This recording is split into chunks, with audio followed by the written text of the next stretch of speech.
versus XHope.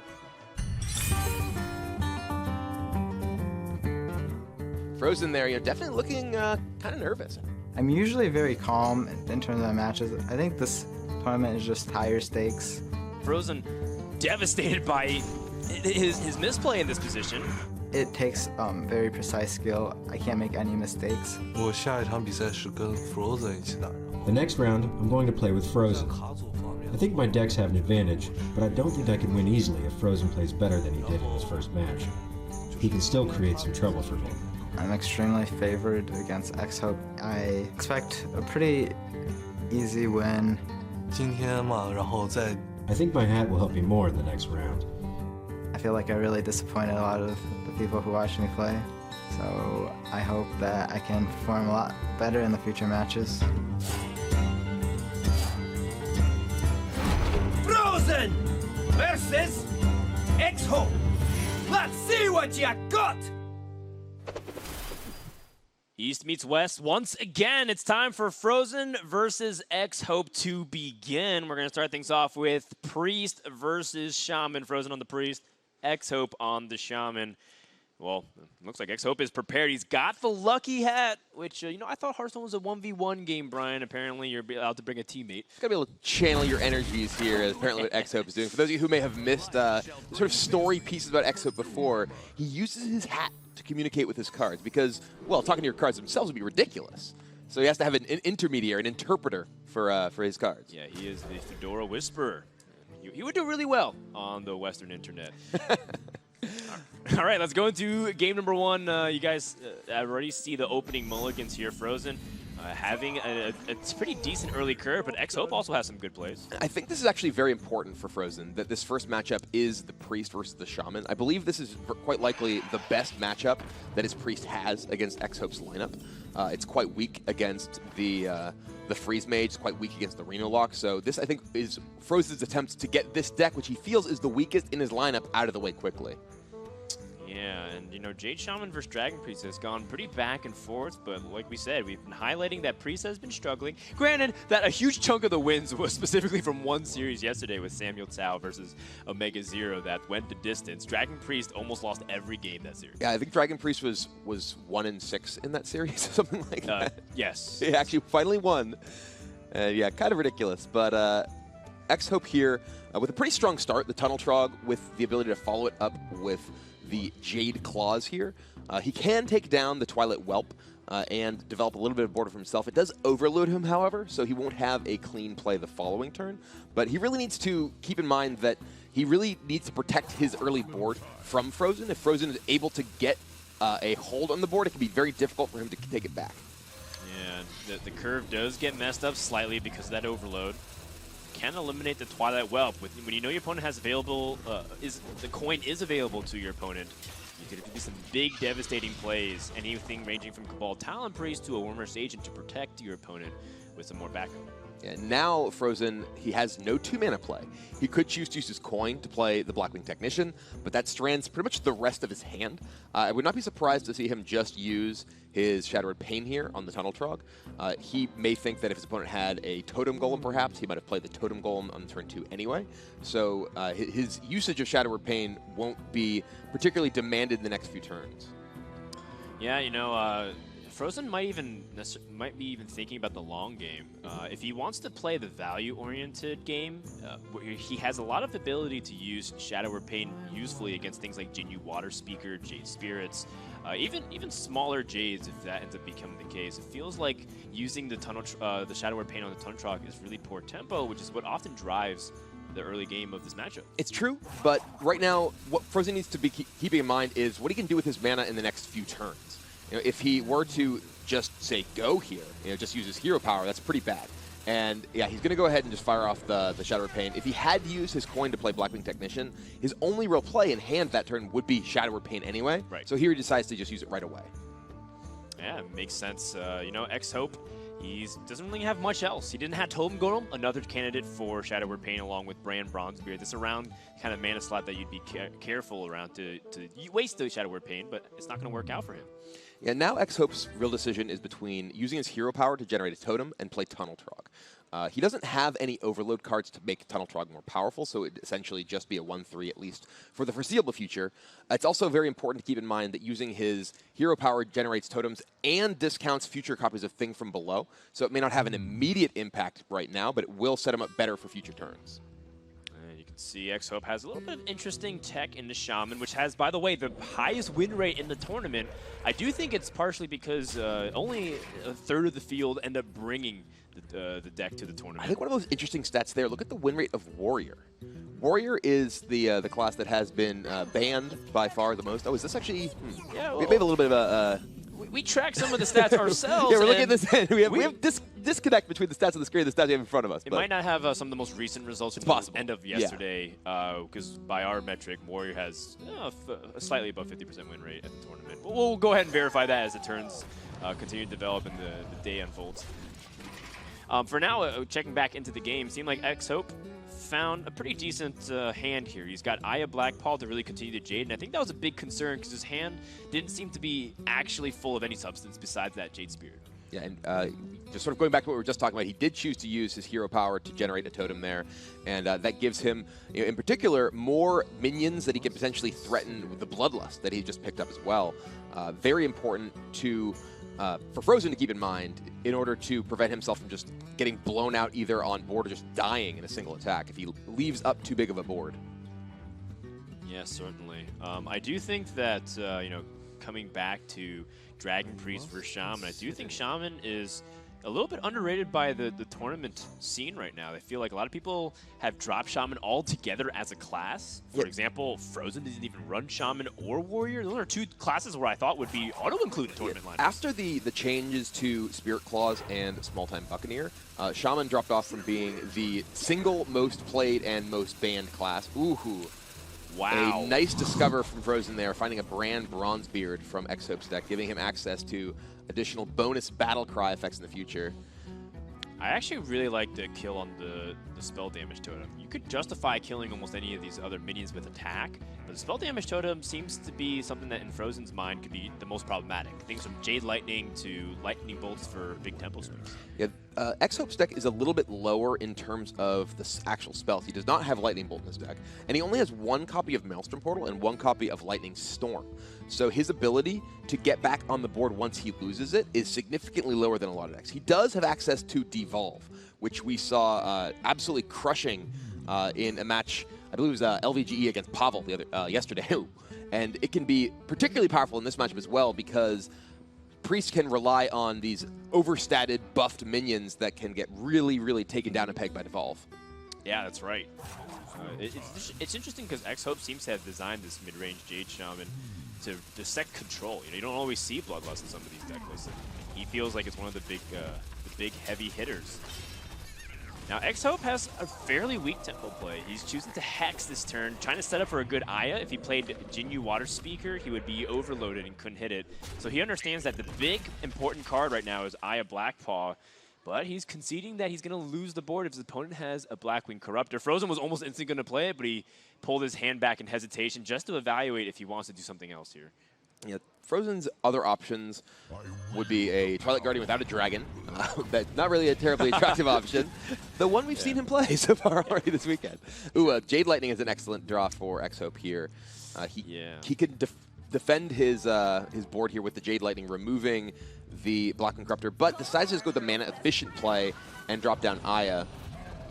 Yeah, in some ways, this is actually an investment into the Jade Lightning. It is. Because then the Jade Lightning swing is even more dramatic when you're able to utilize it when you have an existing board and you're able to set up an even bigger minion, especially since the big one that Priest always tends to struggle with is the 6/6. If they've used Shadow Word Deaths already, because there's a lot of other targets you might want to use it on, Thing from Below, Aya Blackpaw, and then the Jades start also getting out of range of Dragonfire Potion, it can get really complicated. Yeah, and XHope has managed to ramp up his Jades fairly quickly. Aya, of course, does that quite well by herself, effectively upping your Jade count by 2 once the time she dies.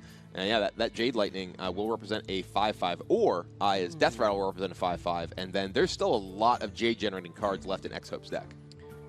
So it looked like fr0zen was originally gearing up for an opportunity to utilize Brand Bronzebeard maybe for big tempo, but it seems like he has a couple other lines he can explore here.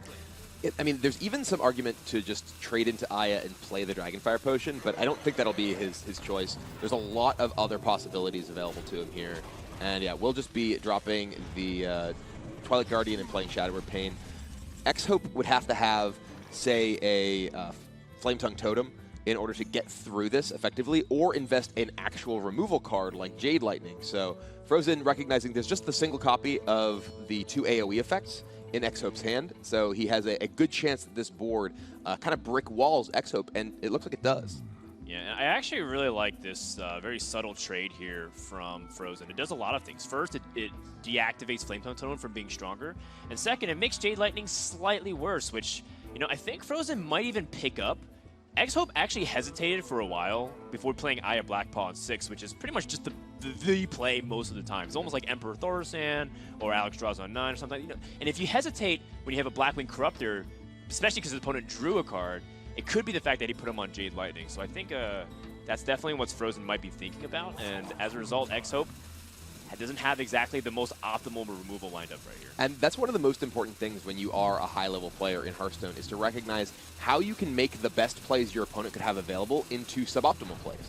And here, he's able to turn that Jade Lightning into a spell that, you know, only kills an already damaged minion and prevents XHope from getting any good attack off this turn. That was an excellent turn for fr0zen.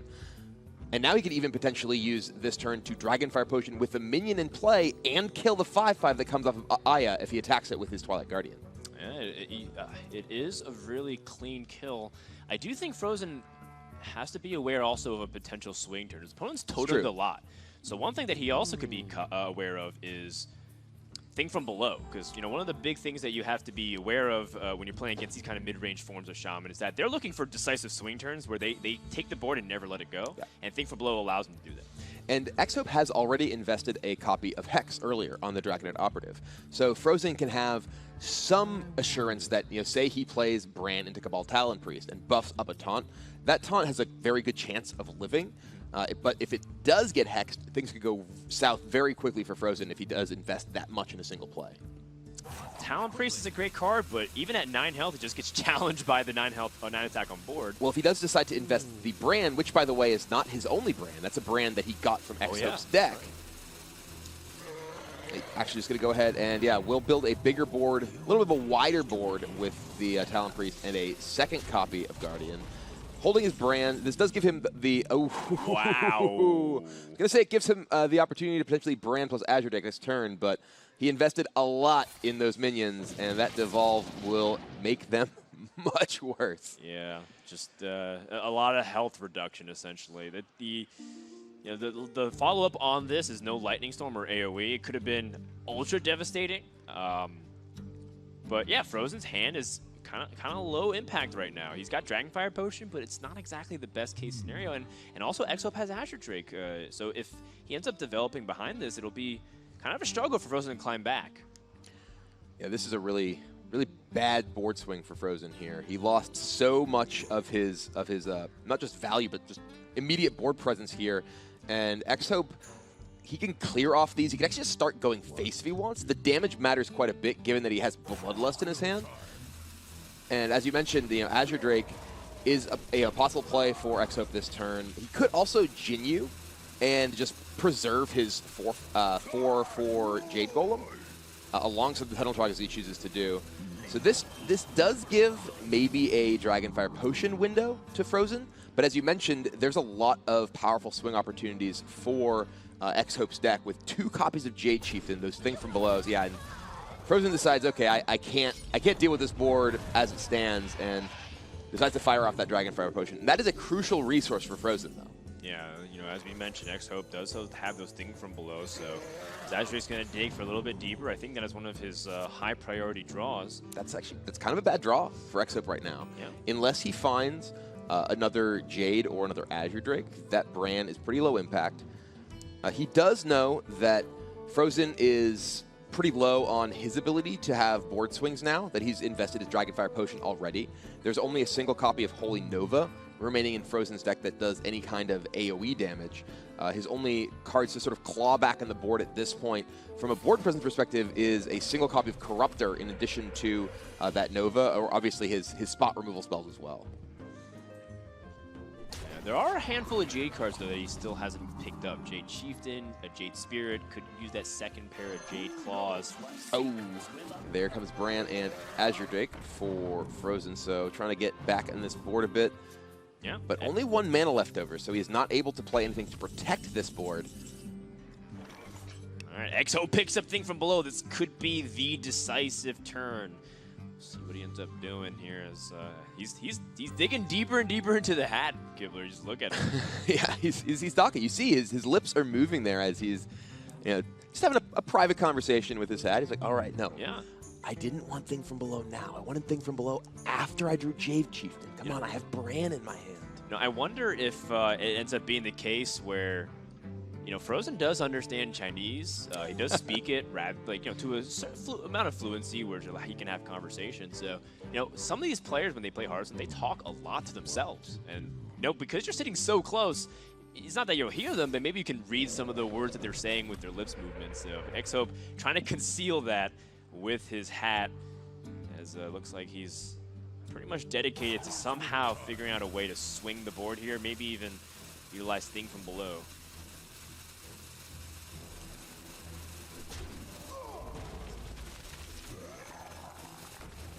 And this was not as powerful a turn as XHope was hoping for here. He does get the Thing from Below down, but there is a death waiting in fr0zen's hand. Yeah, that death has lined up with the stars for fr0zen right now. I expect we'll see, he has double Cleric. He's going to heal his opponent's Azure Drake, which you can still trade into, but this will be a double card draw for fr0zen here off of these 2 Clerics. And if he can keep these in play, it can be extremely powerful.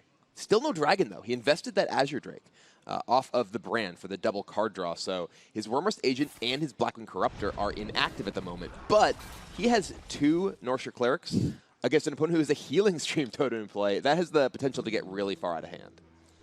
If you're XHope, would you think about Bloodlust clearing? Okay, maybe not. But it was one of those interesting things to think about just for a second. I think you could easily think about Flame Tongue plus Jade Lightning clearing, however. Yeah.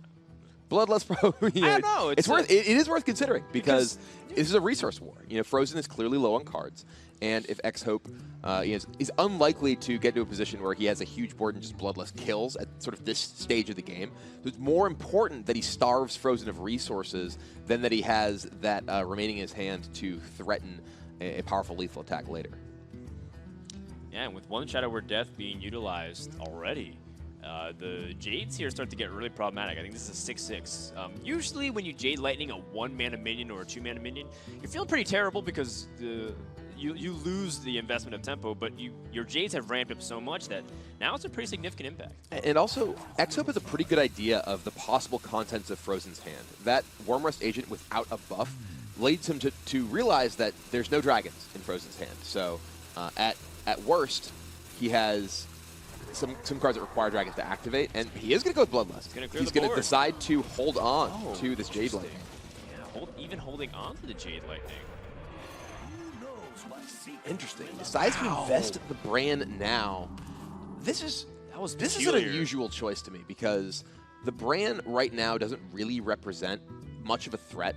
Yes, he can draw, say, Jade Chieftain next turn, but this is so powerful with any of his Jade generating cards and doesn't really do that much on the board. It's just going to die now.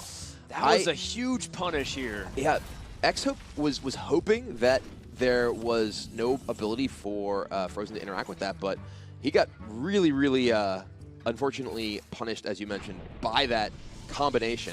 Well, he wants Jade Lightning to be just higher value of Tempo Smooth. I think he's trying to maximize his resource, saying, I don't have many cards left, and I'm just going to try to, leverage my board as best as I can, try to get value off Healing Totem, try to see if he can get Bran preemptively on the board so he can even contest things like the Wormrust Agent. But he wasn't even setting up for Bran into anything right now. And Bran is, this is clearly a game that is very much about attrition. fr0zen's so low on cards, and if he is able to get Bran on any Jade, the Dragonfire Potion is already gone. His Jades are 5, or even 6/6, sorry, 7/7.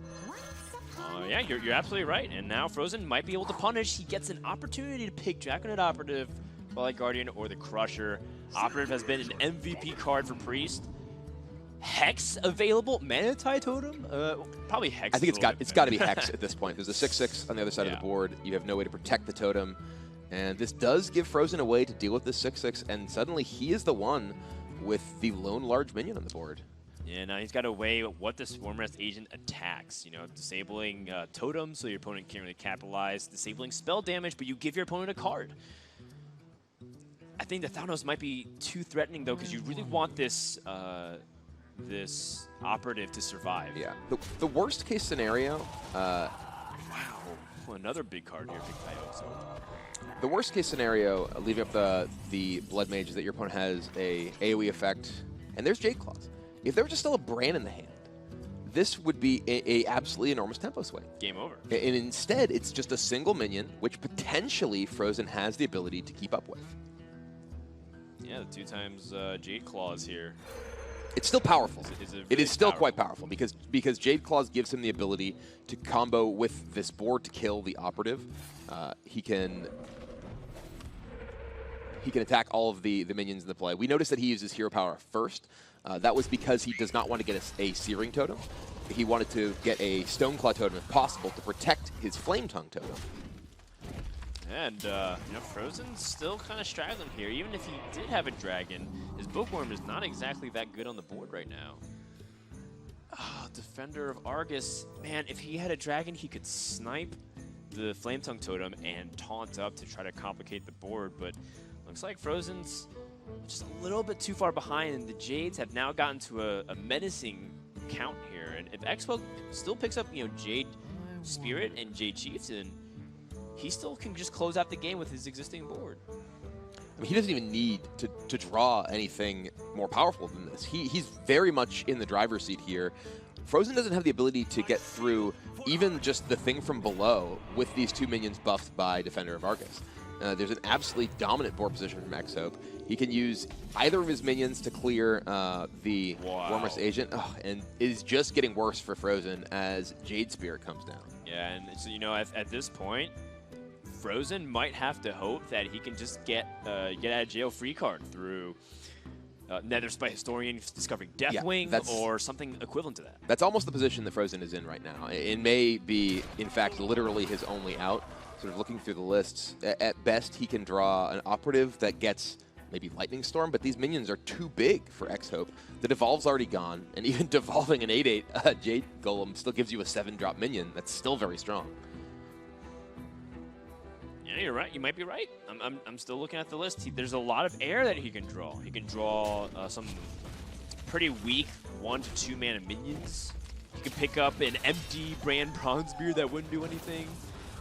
So XHope is going to start pushing aggressively in the next couple turns and put his opponent on a very small clock here.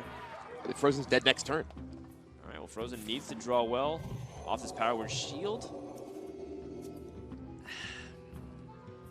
Drake still looks like not going to be enough. Is there enough damage just straight out on the board here for XHope? There's 22 even with the heal. I believe he is still dead. Yeah, fr0zen realizes it. Game number 1 goes to XHope, and we were talking about how this is an important matchup for fr0zen because fr0zen recognized this Dragon Priest against XHope's lineup is his weak link. It is a deck that is potentially vulnerable to all of the decks in XHope's lineup. Yeah, you know, we know Dragon Priest against Arena Warlock can get complicated too for the Priest. Needs to get a win against either Freeze Mage or Miracle. All right, well, XHope is currently up 1-0, and it looks like he is playing pretty well here. That one turn with the Brand Bronzebeard still a little bit of a question mark, but you know, he probably had some kind of plan in his mind to be able to either utilize his mana and try to set up for his hero powers or something other line that we weren't thinking of, Brian. Yeah, I think that he wanted to just get it on the board and have some side of presence to maybe attack into minions that fr0zen might play. I still think that the value of that card with any Jade Generator at that point in the game, given the fact that he was under no pressure, it was just worth protecting in his hand. But ended up, you know, still being able to just have single Jades and be enough to win the game. Yeah, maybe the hat actually is good luck, as he's able to close it out with his Jade Train. We're going to start game 2 in just a sec here when we get to know XHope and why he really likes his hat specifically. 我会保护好它，就 My hat is very important to me. I talk with my hat. When I'm looking for some card, my hat will help bring good cards to me. XHope from China up against Russia Stanu Dachi. 就是在我每一场 My first match, my hat didn't do his best to help me. You can see the nervous chewing of the hat has come out again. 对着 Stanu 大使的时候 I tried to awaken him, but the result was not so good. XHope is well and truly dead. So during my second match, I just put my hat on the table. I'm not ignoring it. I told my hat, just look at me. I'm going to win this match.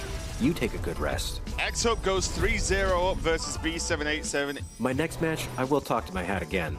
But for today, I just leave my hat on my bed and told him to relax. Are you gonna tell him, or I will? Dude, I don't speak hat. I'm sorry. All right. Well, I don't either. I am not the hat whisperer, but XHope, he's clearly got some connection with that hat. And you know, and all jokes aside, some people, they really have these rituals that they really go through. Maybe not necessarily because they feel like it produces luck, but because it helps them gain composure. You know, some people without, you know, maybe it's a ring, you know, a wedding ring if they're married, if they're, you know, some of the lucky people who are loved. Thank you, Brian, once again, showing off to the world that you've got it all. But some people really like to be able to have that thing with them very close by. Yeah, you know, when I used to play competitively at a ritual, I'd listen to a particular song for every single tournament before every round I played. It kind of got me into the zone, as it were. And, you know, I didn't really have any songs that were sung by hats. Maybe I needed maybe it was a Harry Potter song somewhere with the sorting hat. I don't know. All right. That was after my time anyway. Interesting. I'm curious about what any kind of lucky food you might have. I certainly have a meal that I like to eat too. Take a look at the highlights from the previous game number 1 here. As we get ready for game number 2, just waiting for the players to get started. This is one of the turns, again, where we were very interested in, you know, particularly because I think XHope might be afraid of a card that fr0zen might be holding, but, you know, Holy Nova and Black Queen Corrupted, we know that neither of those cards have been held onto for a particularly long time. Yeah, XHope here, he took a long time debating exactly how he wanted to make his plays this turn. And ultimately, we had discussed the value of the Bloodlust potentially as a tool to just clear the board.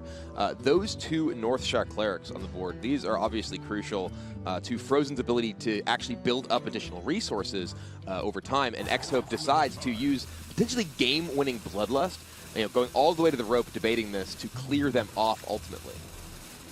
You know, one of the things that I also maybe have just thought of is that XHope saw that fr0zen had a Wyrmrest Agent with no dragons. So it could be indicative of his opponent having situational spells, such as, you know, Shadow Word Death, or you know, maybe he wants to bait out Shadow Word Pain, because maybe he wants Brand Bronzebeard to absorb Shadow Word Pain so that Flame Totem can get more value. It's definitely a tricky situation, because XHope certainly had a specific read on fr0zen's hand. It just happened to be the completely wrong read, and then he just got his board swept and almost lost the game because of it. Yeah, and he knew that there was no dragon because of that Naked Wyrmrest Agent, as you mentioned, so he at least had an idea that a Corruptor, say a Corruptor Nova, is exactly what ended up clearing his board. That was offline unless fr0zen did draw a dragon that turn. Unfortunately for XHope, he did draw the dragon, so his entire board died, but thanks to the Bloodlust, fr0zen didn't have those clerics in play in order to gain enough resources to firmly take advantage of the lead he gained that turn. All right, well, let's get ready to go into game number 2. It is Malygos OTK Druid against Miracle Rogue. Although, you do see some similarities sometimes between some of these decks. You know, I'm looking at things like Gadsden Auctioneer. Some people used to call this Miracle Druid back in the day. Malygos Druid was actually a thing, but it didn't have Living Roots. It didn't have Aviana and Kun the Forgotten King to really unleash full combos. Nowadays, fr0zen's got a lot of early game ramp, and he's got ways to draw a ton of cards, and that's a recipe for a ton of damage. Yeah, here I think the onus is on XHope to be the aggressor, because fr0zen's deck is more powerful in a long game and has tools to avoid burst kills that XHope might be looking to do with, say, Leroy Jenkins, Cold Blood, things like that. So that Edwin Van Cleef we see in XHope's hand, as well as the Tomb Pillager, are going to be some of the key early game cards in order to put fr0zen on the back foot and prevent him from ramping up and drawing all those cards to get his combo. Well, XHope gonna put his faith in the hat and hopefully that he can hit something for turn 3. Otherwise, he's stuck hero powering again. fr0zen picks up an explosive hand. Yes. It's got a lot of potential. He's got up to 5 extra mana with the Innervates.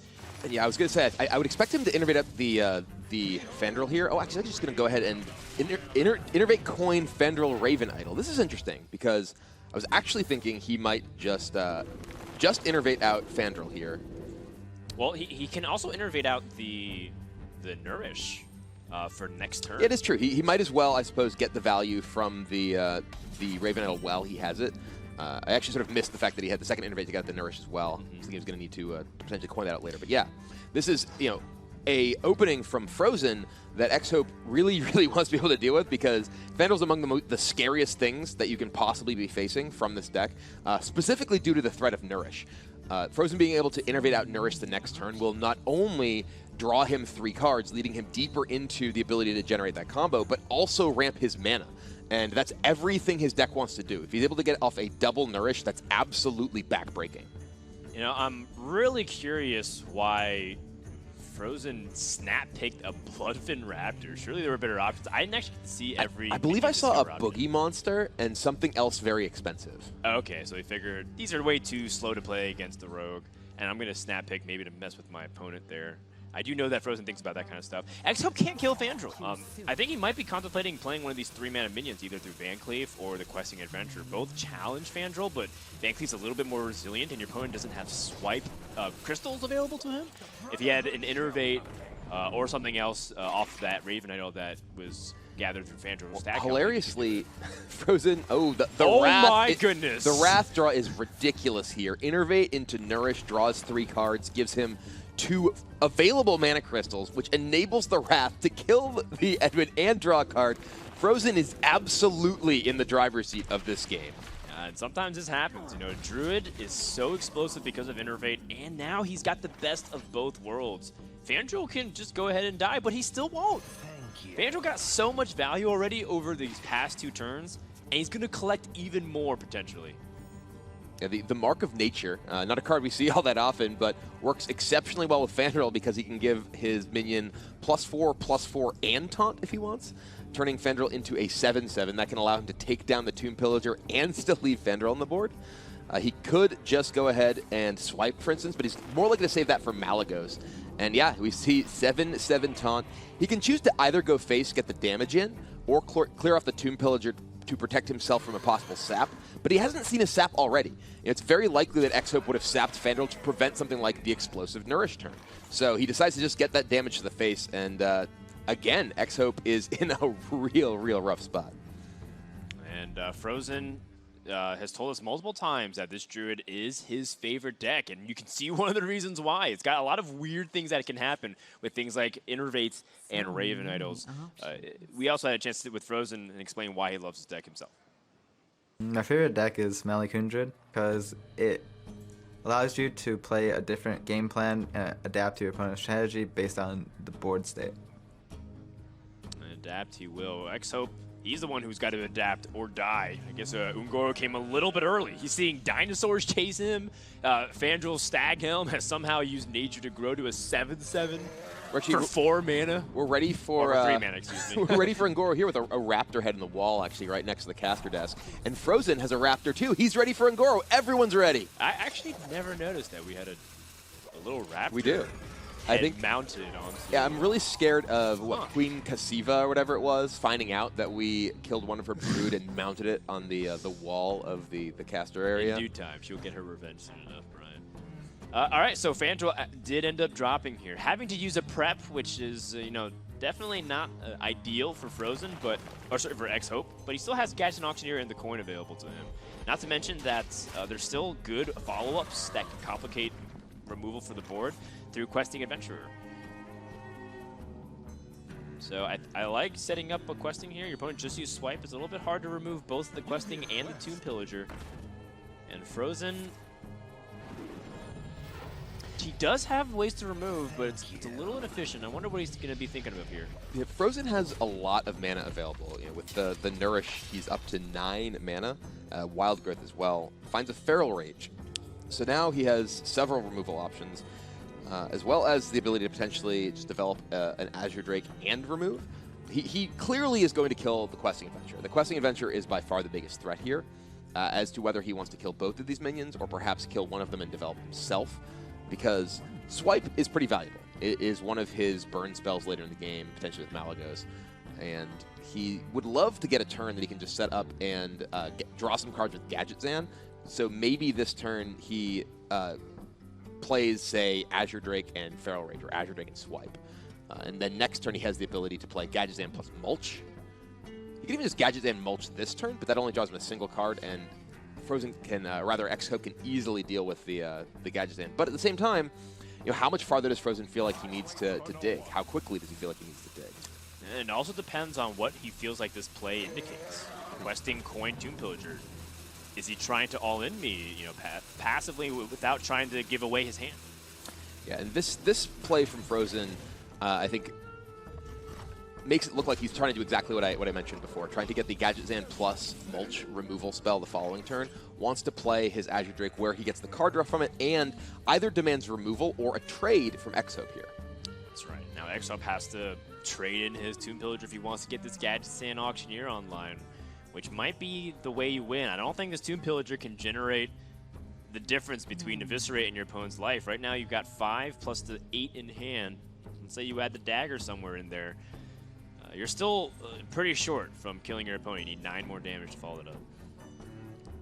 Yeah, XHope would really love to have just a prep in his hand right here, being able to play Gadgetzan into prep and removal spell on the Azure Drake. But as it stands, he can't really remove this and protect his Tomb Pillager and develop anything. He could just sap. Sap is totally an option here, but fr0zen does have other big minions, like an Ancient of War in his deck. That'd be very difficult for XHope to get through if he were to use his sap here.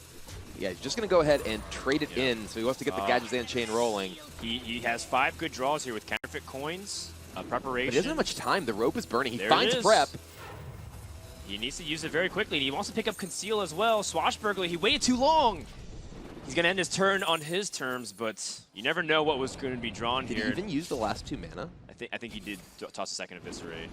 Okay, he did, yes. And a huge sign of desperation. I think fr0zen has a good understanding of what the hand entails. It was definitely a little bit useless, but now with Gadgetzan drawing new cards, fr0zen has to be feeling pretty good right now, because it seemed like XHope didn't have an actual game plan to kill him. Yeah, his own Gadgetzan plus, he's actually just going to double Living Roots here rather than Mulch, it looks like. Going to save the Mulch for a future minion. This does reduce his Malygos damage range, but he's already dealt so much damage to XHope that he doesn't need to absolutely maximize his burn because of how much he was able to do with that early Fandral.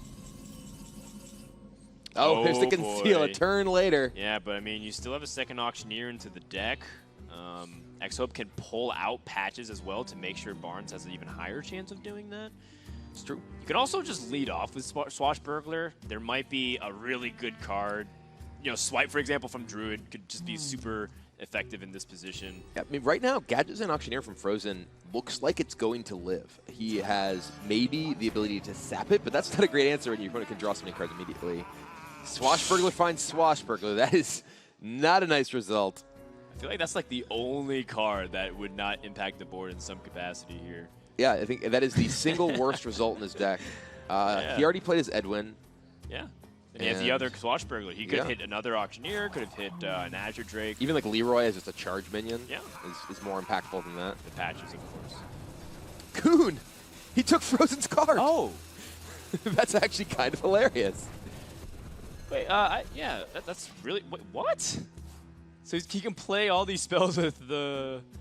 I guess he could just gain armor, which might be effective. And there's the Ancient of War. If fr0zen decides that he wants to go defensive here, the Ancient can be pretty powerful. But I think there's a reasonable chance that we just see fr0zen play Gadgetzan Auctioneer and just swipe the board away, especially with the spell damage from the Blood Mage Thalnos. And one of those cards is a random Druid card, so chances are it's pretty weak. I was a little baffled or befuddled, Brian, because I was expecting patches, and I just realized XHope doesn't have patches in his deck. So Is he free to play, by the way? Well, with a Blood Mage Thanos and an Edwin Van Cleef and a Barnes and a Leroy. That's really surprising. And 2 preparations. Maybe not. We did see a couple players experiment with that idea because they just don't want to draw the patches that often, because you do end up drawing a ton of your deck with this Miracle Rogue archetype. But when you're playing Cold Blood in your deck, even just having patches as a 1/1 charge minion sometimes Questing can be Adventure, really powerful. Edward Van Cleef. fr0zen's running out of time, by the way, so it seems like he's not going to make that big of a play. He's choosing to go all tempo. He saw Sap. He saw XHope made an extremely weak play. He's going for just the raw stats And right now, he's right. Yeah, it looks like it very well may pay off here as XHope, he could coin out Coon and then get 10 mana. Actually, I feel like it's 9 mana left over from that. But, you know, we saw the sap. There's no way for XHope without the second sap in his deck to get through that Ancient of War. And even if he does, he'd still have to kill the Aviana, so it's very difficult for him to push any damage to face. Yeah, and no, if he draws out, actually, he's going to be 1 mana off from being able to do that. Leroy is not going to be good enough. And fr0zen gets a free turn of Aviana. That read from fr0zen on the previous turn was nuts. And this is one thing that fr0zen talked about quite a bit when we had a chance to sit down with him in terms of why he likes these combo styles of decks, because going off script, playing your deck in a way that doesn't just involve, I have all the cards that my deck is supposed to work with, I throw them all on the table, you're dead. Breaking up your combo over turns is something that really requires a very good read in the game, and yeah, fr0zen has it. Talk about the worst possible conceal situation. fr0zen has 10 damage on board plus the 8 in hand. He set up lethal for this as well. So he's just going to straight up kill his opponent. And fr0zen is going to tie up the series 1-1, nabbing that win with his favorite deck, the Malygos Coon Druid. And this is a matchup that could have been tough for him. This is a matchup where if XHope gets going quickly, fr0zen can absolutely be under too much pressure to assemble his combo. But he's able to get in the board with it, and we got a tied series. All right, well, you know, one matchup that could be difficult is out of the way for the hero from USA. XHope still doesn't have to feel too bad because I think the deck that he is really focused on is that Dragon Priest. Like you mentioned, fr0zen wasn't really confident in it. We'll see if that's able to get a win.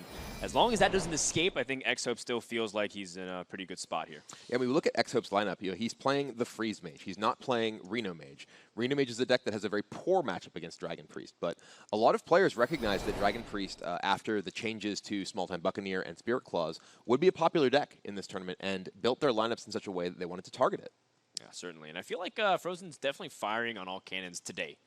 In the first day of competition, felt like he was fumbling a little bit, not able to necessarily get all the combos out. He did end up missing lethal on stage here, and he said it shook up his confidence. But we had a chance to catch up with him and hear what he's thinking about and what his state of mind is going to day number 3. Coming up first, B787 taking on fr0zen. Really didn't like how I played a lot of the games. Uh-oh, fr0zen did not get the taunt. Huge win for B787. This was a crucial turn that fr0zen fumbled here. Definitely could have played a lot better. Pretty clear that the pressure's getting to fr0zen. I usually am able to maintain composure, but as the series went on, I became more and more stressed until the end. Ooh, he is crushed. We were the first game of the tournament, so I feel like I really disappointed a lot of the people who watched me play. Look at fr0zen's face there. He is clearly, you know, under some strain. This is his first time playing on the world stage. It really shouldn't have been this close, but at least I made the series exciting. fr0zen completes the comeback here, down 3-1.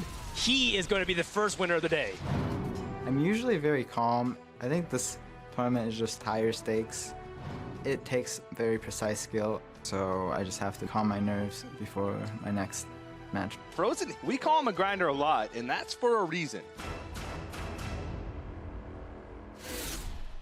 fr0zen's not a player that admits weakness very often, but being very candid in front of the camera, I actually do appreciate that. A lot of players say, you know what, I was nervous, just, you know, it happens, whatever. But he's saying, you know, this never happens, and I kind of fell succumb to it too. Yeah, and we actually saw that his parents had come to watch him play. We saw them in the playroom yesterday. They're here today still, but they're too nervous to watch him play today. They actually, yeah, are trying their best to avoid watching. Not because they don't support fr0zen. I mean, they flew all the way out here to the Bahamas. But because they really want him to win that badly.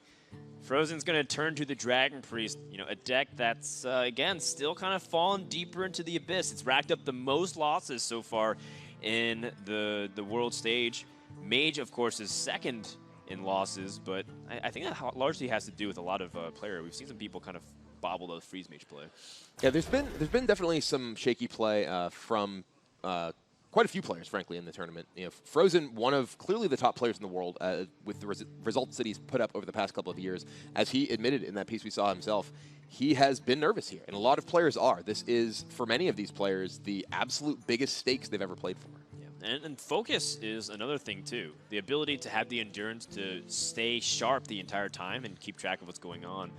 You know, I talked to a couple of players even just this morning and yesterday night. They said, I just can't concentrate after a certain point because I've been tracking for 2 hours and we still have another 2 games to play. I mean, we started the broadcast yesterday at 10 a.m. We were not done until nearly midnight. It was after 11 p.m. Many of these players had been here much of that time, so definitely takes a lot of focus to keep your composure and keep being able to pay attention to the small details that long. Still, no patches, man. He drew it. He drew his patches. Yes. I'm kidding. He drew it and threw it away, I guess. He drew too many times prior to the tournament. It's kind of like Green Sheep. Green Sheep said patches is both his favorite and least favorite card. It must be like the day before deck submission. I mean, in all seriousness, I think there's some argument for not including patches in a deck that is as focused on spells and as is focused on a certain critical mass of resources as Miracle Rogue can be. I am by no means a Miracle Rogue expert, so I don't have the sort of numbers to back up what's your win rate including patches, what's your win rate that doesn't include patches. Interestingly, fr0zen's Rogue deck, by the way, does not include patches either, but it doesn't include Swashbuckler. So once you include Swashbuckler, it's a very small cost to include patches, but if you are if you're not playing Swashbuckler, obviously you're not going to include patches. Yeah, instead fr0zen chose Deadly Poison as an example, as well as a few other tech choices. XHope really thinking about if he wants to remove this Northshire Cleric, because sometimes you're saying, okay, if the Cleric heals and they're not developing behind it, do I really care too much if they're drawing a card? In this case, he does. He's even saving the Swashbuckler. Yeah, I was going to say, interesting note there. He chooses not to play his Swashbuckler here. And that, I think, perhaps is a nod to his Questing Adventurer or his Eviscerate. He wants to be able to combo his Eviscerate next turn on a potential Cabal Talon Priest, which we see is exactly what fr0zen does play. And he has even better play with the preparation now. He did save that Swashbuckler. Picking up the prep means that this is the magic number, 4/4, in this Questing Adventurer. 2 spells cast and is able to clear this off. fr0zen now, he's got 2 Shadow Word Deaths, but like we said, the magic number there, the 4-attack Questing Adventurer threatens to kill the Talon Priest if he plays it, and is out of range of those Shadow Word Deaths right now. So I think fr0zen may just say go this turn. Yeah, just Hero Power Pass. Classic Priest. Get back to your roots. Never forgot where the you came light shall from. burn me. XHope has a couple of good hits here from Barnes. If he gets another Questing Adventurer, that'd be really powerful. Even just card draw, like a Blood Mage Thanos. What do you think about just attacking? Oh, and not trying to buff your Questing Adventurer. And not playing any cards, because your opponent just said go on a 3-mana turn. If your opponent next turn plays, say, Twilight Guardian, which is their best play on turn 4, you then play Barnes and Swashbuckler, which can attack into and kill their Twilight Guardian, and then you are able to get value out of that rather than having it die to Shadow Word Death. It's true. Obviously, we see fr0zen's hand here, but at this level of play, players are calculating, okay, well, what does it mean about my opponent's hand that this is what happened here? The only thing that I don't like about that is that your follow-up play after you just leave Barnes in your hand is not nearly as strong. It's not like you have Barnes plus a 1-mana spell like Conceal. Well, he does have the Swashbuckler. So he can play Barnes plus Swashbuckler that turn. Yeah, you're right. Actually, he can save Barnes for Swashbuckler and then guarantee snipe the Twilight Guardian. Yeah, it'd be a 6th attack. Right, so you're actually right about that. I like that. I like to say I'm actually right, as if like it's surprising that you possibly thought about a good idea. Apologies, Brian. I'm not very good with words. But the Metis by Historian for fr0zen here finds Nefarian, Deathwing, and Twilight Whelp. This is a game that you're under a lot of pressure already. It's kind of a stretch to take the 9 or 10 mana dragons here. Yeah, I mean, Nefarian could get spells, but we also know that there's a handful of useless spells for this matchup. Of course, you're never really going to need things like really expensive cards, and your Gang Up, for example, is just like, well, what are you going to do with that card? Twilight Whelp is also a dragon, to just keep as a really cheap tempo play and be able to help enable things too. So you're able to get everything else dependent and then use it as an ability to establish board presence if you need. All right, well, now XHope decides he is going to go in. Oh, he finds Auctioneer, but no spells to take advantage of it. But he could try to just protect this Auctioneer. by Cabal attacking Courier? into the Historian. Wow. All right, so now fr0zen needs to find a Corruptor or a Holy Nova to be able to clear off that Auctioneer. He does have Death, so the Equestrian Adventurer does go down. I love this play from fr0zen too. To Yeah, heal himself. absolutely. Deny an ability for any sap target or backstab target. Ooh. Conceal is a massive pickup. Yeah, and the Courier can pick up a potentially another spell. That is well, Ball Chemist picks up another spell. Rebuys. He get another shot at it. He can't play it this turn, but Shadowed Horror, clearly quite weak with the board he has. Though it can clear off Wormrust Agents and Twilight Whelps. But yeah, I think the Chemist is pretty clearly the pick here. And now, is he not going to attack with the Swashbuckler first? Just going to conceal first. In case he draws Cold Blood. Okay. Because I think maybe he feels like there's a chance that he can. And Sure, it's the that's least, fair. Yeah. Well, he would have wanted to leave one of those back, another one back too, probably in that case. But anyway, but now fr0zen, in part because XHope did take those early turns slow, has a pretty great opportunity to play the Dragonfire Potion here. And that's pretty much the only play. And XHope's going to have to hope for more minions beyond Cabal Chemist. Cabal Chemist also can pick up Dragonfire Potion, which would be completely useless in a lot of scenarios against Priest. Azure Drake, though, definitely one of the most powerful cards for XHope's hand to develop. Although I guess Dragonfire Potion already was used, so it's not because it's resistant against it, but primarily because it's just so versatile. He's choosing to save it. Wow, interesting. Rather just draw another card from this deck. Gets Potion of Polymorph. That's potentially pretty strong in the middle turns of the game, where fr0zen is likely to play a large minion like an Operative or even Corruptor or something like that. Yeah.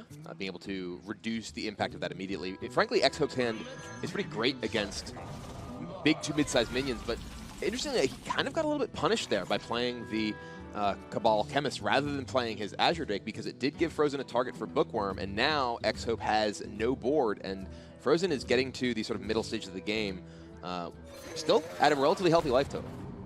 Yeah, he can still remove the Bookworm. Eviscerate is 5 damage, but the dagger allows him to kill it off.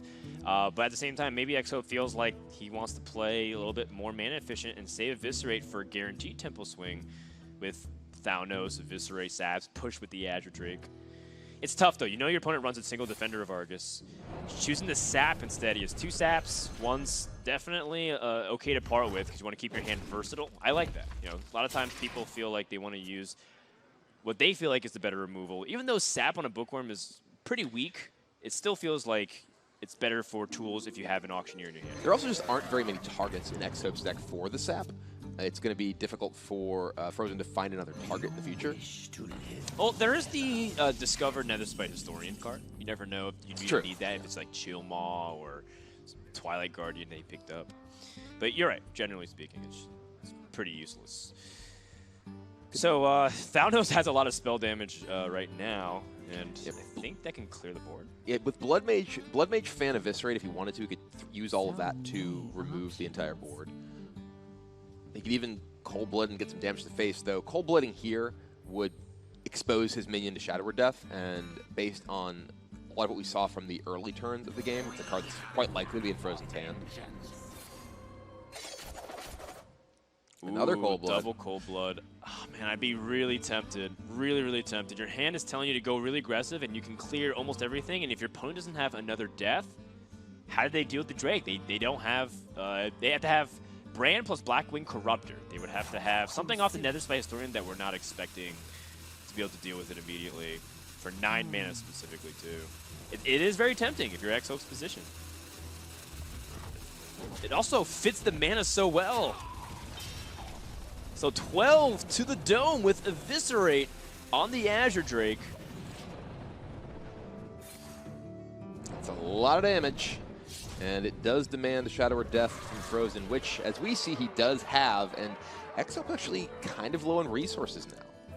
Yeah, XHope just used 2 Cold Bloods and Eviscerate, and we know that fr0zen has the Shadow Word Death. So outside of the Leroy Jenkins, is there a lot more direct damage XHope has? Very little. He has no more Eviscerates either. Yeah, he does have 1 copy. Rather, sorry, I'm looking at the wrong list. I was going to say it as an SI agent, but that's in fr0zen's deck. But yeah, he is pretty low on ability to actually just finish this game off from hand. Yeah, fr0zen might feel even tempted to just taunt here, just to deny any ability for his opponent to potentially squeeze out damage. He knows that a Cabal Courier card was played, so there is range of him dying. You know, Leroy and Fireball. So he might feel like it's even better to heal himself, taunt, play things like Nether Space Historian and Wormer Sage, and get comparable stats onto the board with the Bookworm, and maybe be in a better position to answer more threats from your opponent. Finds Operative. Yeah, Operative's also going to be huge, too, to just know what's in the deck and not in the hand from XHope. And yeah, now XHope's getting to the point where he doesn't really have terribly exciting draws. He can, even if he finds Auctioneer and draws the rest of his deck, he has no way to draw further here. He can play, say, Questing Adventurer plus Potion of Polymorph plus Sap. And make a, he maybe want a coin there just to make it a 5/5 so it can't just be killed by a minion plus Corruptor. This is just now a really rough spot for XHope. Yeah, 2 deaths have been used, so at least you feel safe enough to pump up this Questing Adventure. But you're right, you know, Blackwing Corruptor could snipe it. But you know that there's, you know, Defender of Argus can help do a little bit of extra damage. Holy Nova can help make that difference as well because your opponent's going to be at 10 mana. It's a tough situation. Really tough situation. So many. I wonder what the hat has to say. It's clearly in a deep conversation with it.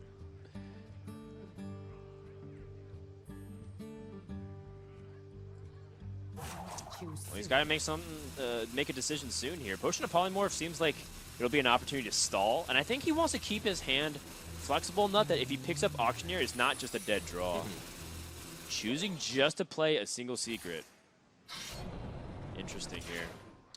If I'm fr0zen, I might lead off with Defender first, or Twilight Whelp. I guess both are about the same. Yeah, because here fr0zen can play around both Potion of Polymorph and Mirror Entity by playing a very low impact minion first, and gets the news it is Potion of Polymorph, and now the Defender of Argus is looking really good to protect him from Leroy. Yeah, Operative also really good too, of course, to see if he even has Leroy in the hand. Yep. If he finds it in the deck, that also just tells him reduces his opponent's range. He'll see 3 cards. Very clearly, his opponent doesn't at least have Auctioneer. He would have seen something come out of his opponent's hand. So I think he's starting to put on, like, what are the situational cards Rogue can have right now that's not that good? Either a very weak minion, Questing Adventure, or like a Van Cleef that's not very good, or things like Sap. Okay, well. Van Cleef's a 6/6 here. If you want to just play Van Cleef, but... Or more. Yeah, it could be an 8/8 Van Cleef off the Twilight Whelp. And fr0zen knows that both Coldbloods, or rather, both Coldbloods and one Eviscerate are gone. Right. So or is it both Coldbloods and both Eviscerates? It is. Yeah. Yes. So there's no burst outside of Leroy. He has a taunt. Oh, you know what? Looks like fr0zen's changed his mind. I think he remembered that Sap is a card that he put his opponent on. So sure.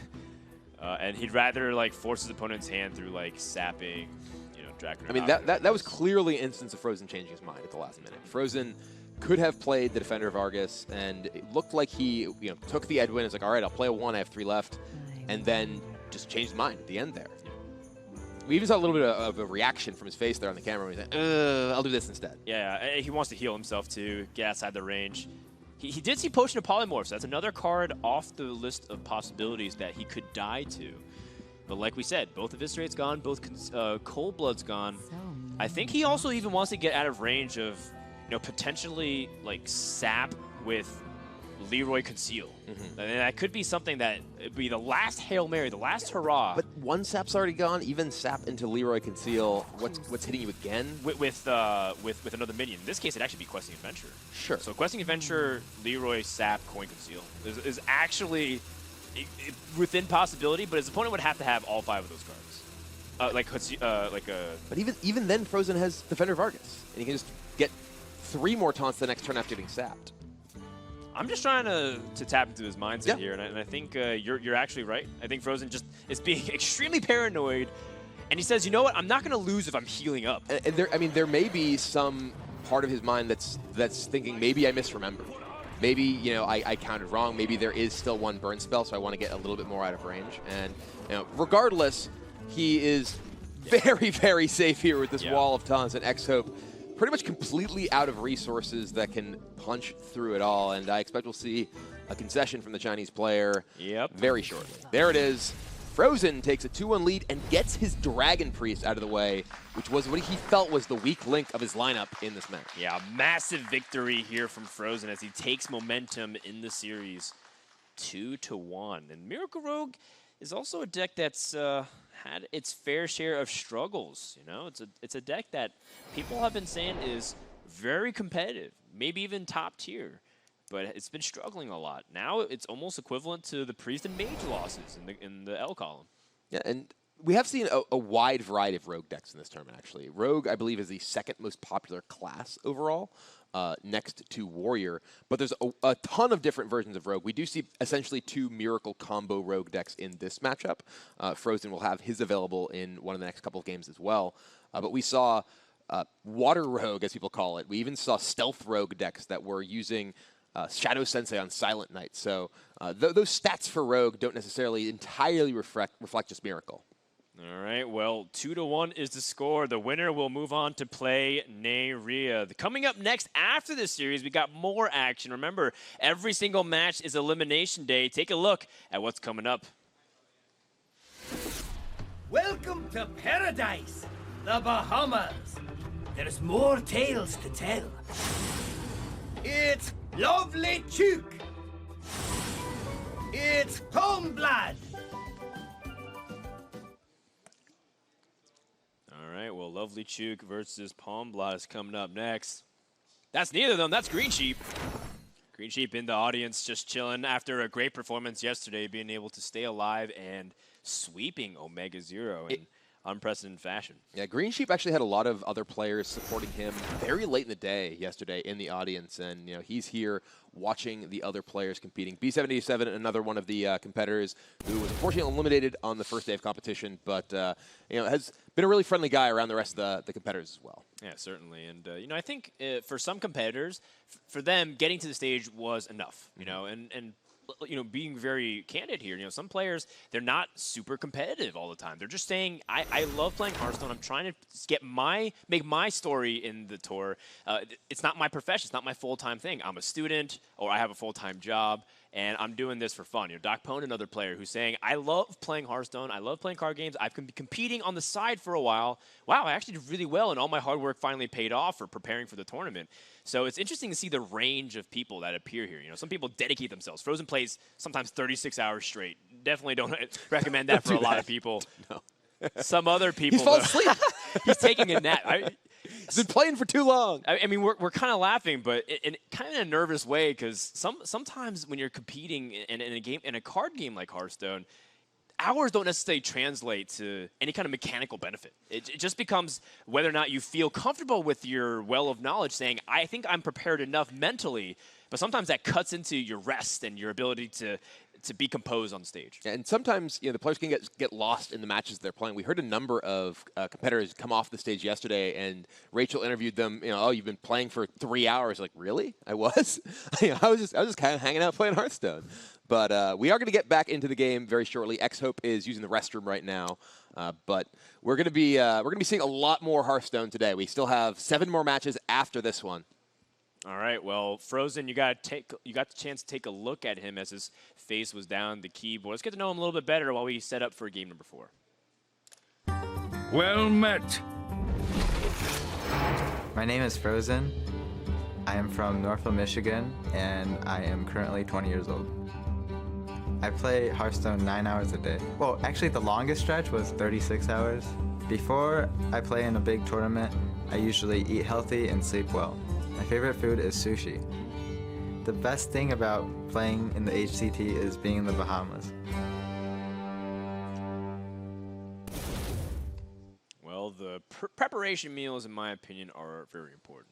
I really hate doing something really intense, even mentally, on an empty stomach. It kind of eats at me, because then all the attention is diverted to, man, I could really use a juicy burger right now, or man, I could really get with some good pasta. What'd you have for breakfast this morning? I had nothing. Nothing. I'm starving. Your brain's just not working then, huh? That's why I need you, Brian. All right. Don't eat me. Brian Kibler, better than food. I'm the one with fangs here. Well, I'm not. I'm just saying that it's a great And companion. there's that raptor right there, staring at you. It's hungry. Yeah, I'm a little intimidated for sure. He's looking a little menacing. But these players, clearly getting ready for the game. XHope back and ready to go. Getting hydrated too, always important. Especially the amount of caffeine sometimes you need to intake to get through these days. I know I do. I know you're the only type of liquids Brian seems to consume are 5-hour energy bottles, which makes me concerned. You're the one judging fr0zen for staying awake 36 hours when you usually drink that much in 5-hour energy bottles and then some. How many hours in a day? Just do the math, man. That's how many you need. All right, game number 4, fr0zen versus XHope. He's going to use his own Miracle Rogue. Looks like XHope going to sideline his rogue deck because it hasn't been working out for a bit. And for good reason. This is a very good matchup on paper for the Freeze Mage. Miracle Rogue has a very difficult time being able to make that ice block pop and be able to pressure in time for XHope to look at fr0zen's hand though. Oh, wow. fr0zen could just play a turn 1 6/6 or even bigger. He could. This is interesting because I was actually about to say when we were getting into the game here, I wonder how big is fr0zen going to go here on this Edwin. He's just actually going to prep his coin. My goodness. A 10-10 Van Cleef on turn 1? And people were saying bad things about patches. Good lord. All right, well, we were going to say... Isn't this like a tavern brawl mode? Did they challenge each other? A little bit of a smile from XHope here. He's like, really? Did that just happen to me? That's not a smile. I think that's more of a grimace and pain because, fr0zen said, yes, I can take a turn to set up the dagger and maybe do something else and maybe draw an actual way to combo off preparation. But then my opponent can Ice Lance and Doomsayer. This is the only turn I can get away with it. As you mentioned, this is a very tough matchup for the Miracle Rogue deck. The Miracle Rogue deck often relies on going long, having burst damage from hand with Leroy and Cold Blood Eviscerate, building up a big hand with Auctioneer, but the games that it can win are often those where it's able to establish a very large minion early, and it doesn't get much bigger or earlier than a 10-10 on turn 1. Yeah, I rate that Van Cleef 10 out of 10.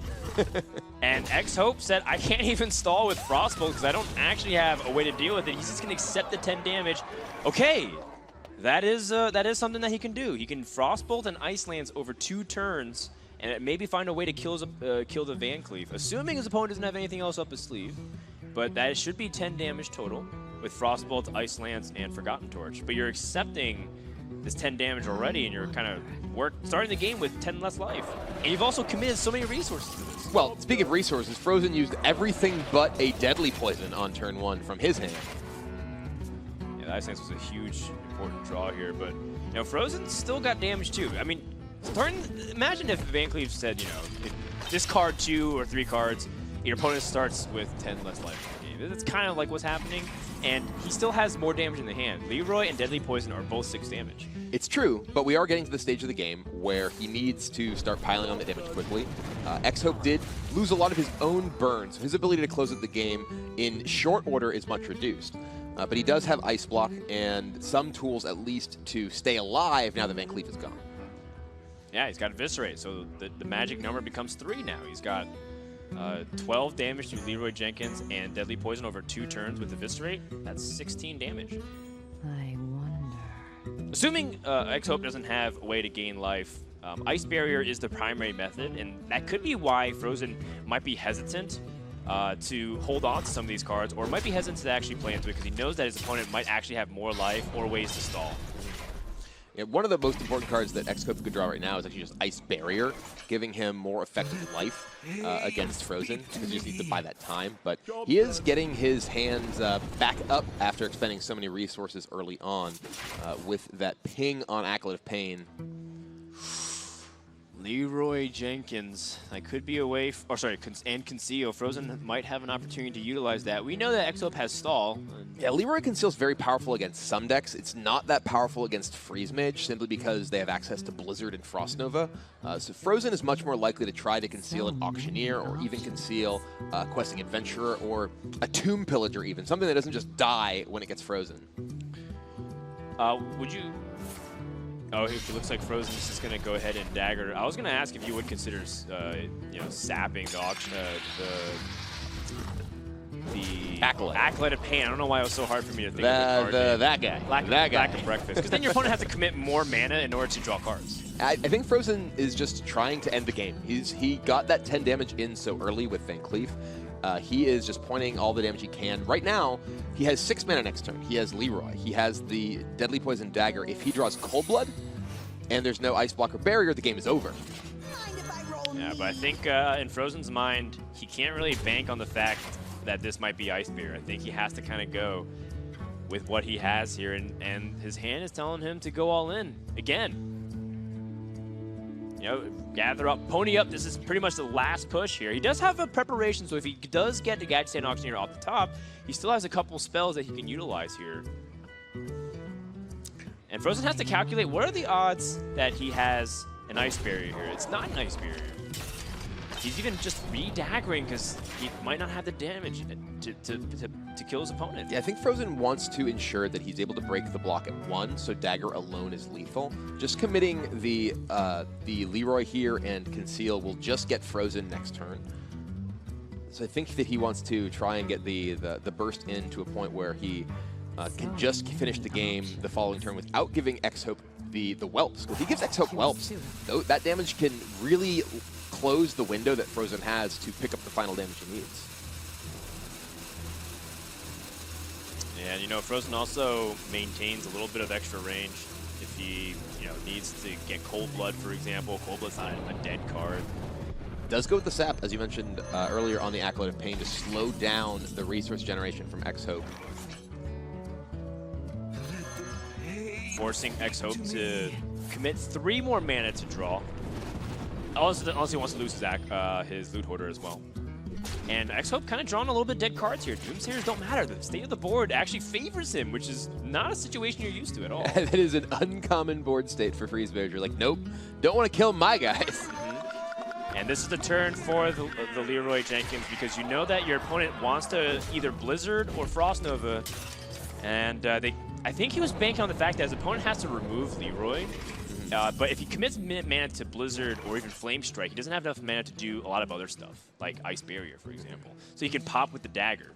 XHope also doesn't have enough mana for Alexstrasza this turn. So this is fr0zen's window that he sees, and why he's been daggering, being very meticulous on making sure he sneaks in a little damage and not overextending. One of the key things playing against combo decks is recognizing their critical turns, their junctures where they have particular effects that they want to play. A key one is clearly, as you mentioned, the Alexstrasza window, and you know, fr0zen is trying to make sure that XHope will need to re-ice block during what he would want to use as his Alexstrasza window. And XHope forced to use all of his freeze effects to make sure he can't get plopped, because he needs as many turns as he can to get to Alexstrasza. And this is the second Frostbolt from XHope, so it does mean that he won't have access to any additional freeze. Oh, that's a nice draw for fr0zen there. It does slow down the bizarre yet very real clock of the freeze mage on board. Oh my goodness. Thalnos. He's going to backstab his own Thalnos, so he can draw a potential way to pop the block. Picks up another Conceal. It doesn't really matter in this context, but we know XHope has, he's trying to force XHope's hand, saying now you have to have another Frost Nova or a Blizzard. If you Blizzard, you can't do very much else. You only have a few mana left. XHope, I think, is still stuck on trying to find the answers here. He might have to Arcane Intellect to see if he can dig for something better right now. The thing is, right now, unless he has a barrier, Leroy and the Dagger are the same thing. They both break block. So there's no real difference here. Look, how much damage can he actually do over the course of these turns? If he just plays a Fireball plus Ping this turn to 7, then he puts him at 11 next turn. He has Fireball plus Torch plus Blood Mage. I think there's just lethal damage for XHope. I think he has just checkmate right here with the block up. Yeah, that back-to-back Fireball draw guarantees XHope lethal over 3 turns, assuming his opponent doesn't Swashbuckler a Miracle, Brian. There's no Swashbucklers in fr0zen's deck. Oh, you're right. He is playing Miracle Rogue, but no miracles available from that. Does XHope see the 2-turn window he has? He certainly does. Looks like he does. Fireball Ping to the face puts him to 11. And yeah, that is just lethal awaiting in XHope's hand, and there is nothing fr0zen can do about it. Turn 1 10-10 Van Cleef, not enough. Still didn't get there. It's a bad matchup. It's a bad matchup. Talk about bad matchups. Granted, XHope did draw the Ice Lance at an opportune time to remove it. If he took another 10 damage, different story. In the end, fr0zen, kind of recognizing that if my opponent's burning me that aggressively, instead of removing the Leroy or accepting his fate, he either has a second ice block or he's dead. In this case, he's dead. Blood Mage, Fireball, Forgotten Torch. And that means a tied series. XHope strikes back. Torch to the face does end it. And yeah, fr0zen is going to need to find a win with this Rogue deck in another game. Well, I mean, now there's Freeze Mage out of the way, but, frankly, I think the Freeze Mage was probably going to get a win. There's Dragon Priest and Miracle Rogue. I think the big thing that fr0zen is tunneling on is Reno Warlock. Now we have, the matchups of similar classes. Both Warlocks, both Rogues remain. Can he utilize this to his best benefit here? I'm taking a look at the deck list, and it looks kind of similar. Yeah, we're down to effectively a mirror match. fr0zen's Rogue list is a bit more combo-oriented, a bit less board-centric. He does not have those swashbucklers, as you mentioned. He has double counterfeit coin. He has SI agent. Little bit of tweaks compared to XHope's list. So the X factor there will really potentially be those swashbucklers in XHope if they can dig up something good, but those generally don't have a huge board impact in the game themselves. That's right. So the winner of this match, for those of you guys just tuning in, it's currently tied 2-2. Winner of the match goes on to play Neria in top 8 quarterfinals, which is happening in the afternoon slots. And the winner of that will go to the top 4. The loser of that will, I guess, get to enjoy the Bahamas beach. Get a jet ski, go parasailing, hang out with Trump, Crip, Disguise Toast. There's worse places to lose. It's true. In HCT, I think. Yeah, a lot of the players who were unfortunately eliminated were definitely having a blast out in the beaches there. A huge crowd of Hearthstone personalities who gathered here in the Bahamas, and it's a great time for everyone. All right, well, it's all fun and games outside, but inside, it's starting to get kind of serious here. 2-2 with what looks like to be a mirror set of classes remaining for fr0zen and XHope. There are a couple differences, as we pointed out, but we'll get into those details starting now. fr0zen has chosen the Reno Warlock, switching it up again.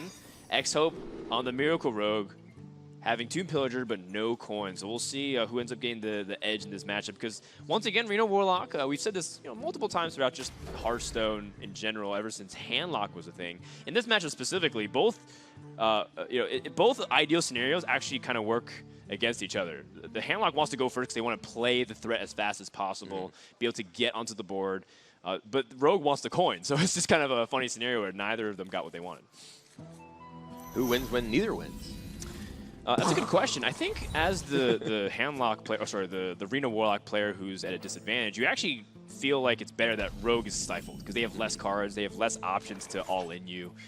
Early Van Cleefs, leveraging another opportunity for them to have preparation sap back when they had Violet Teacher, was just so devastating. Yeah. These days, it's a lot less. It's interesting. We saw fr0zen hold on to the Mistress of Mixtures, but he did not play it on turn 1. He's looking to play that Mistress of Mixtures on turn 3 after life tapping to get him a little bit more of that life back that he expended using his hero power. Right. If his opponent backstabbed, he'd lose that side benefit from the Death Rattle. Ooh, Doomguard! It's not just any Doomguard. It's fearsome. A fearsome very Doomguard. Fearsome Doomguard. I think when you play him, actually, it says Doom, Doom, Doom. I think. I think he says Doom for everyone. Oh, you might be right. He laughs like evil Ben Brode. Doom for everyone. Is that it? Yeah, something like that. I'm working on it. Spot on impression. Thank you. Who is it who says Doom, Doom, Doom? Now I'm trying to remember. No, I'm pretty there's sure there's definitely at least everyone. a demon who just says Doom, Doom, Doom. It might be. Maybe this is attack sound. I'll trust Crip or Noxious to know. I think those are the guys who should be tweeting it. Well, they're somewhere in here. Help me out here. Let's get some Jeoparino going on. All right, XHope has the Van Cleef in hand, but no real good ways to combo it, and he's coming up on the ever-crucial turn number 4. Doesn't look like he's got the ideal setup here. He's got both of his Auctioneers and Fearsome Doomguard. This is looking very clunky for XHope. This is a pretty minion-heavy hand for XHope, which is exactly what he does not want. He would much prefer to have a bunch of spells to allow him to chain through with those Auctioneers. Eviscerate is a pretty good draw. He could potentially kill this Giant here. He could attack into it, use the coin, Eviscerate into Edwin, maybe conceal that, but then he has really bad usage of his Auctioneers on turns. Still very awkward. Yeah, he has the coin as well. Maybe just Azure Drake can attack face. Yeah, yes. You know, the coin works really well with Gadget Stand and Conceal. Your opponent would have to have Fellfire Potion or something else, but fr0zen doesn't have Fellfire Potion in his list. If he does just get the coin off the Tomb Pillager, he does have access to just Gadget Stand, coin, Conceal the following turn. So yeah, then the problem exists of Faceless Shambler. We know that fr0zen plays that package, the Shadow Flame package that we like to allude to. Faceless Shambler, there's also a combo, so Faceless Manipulator.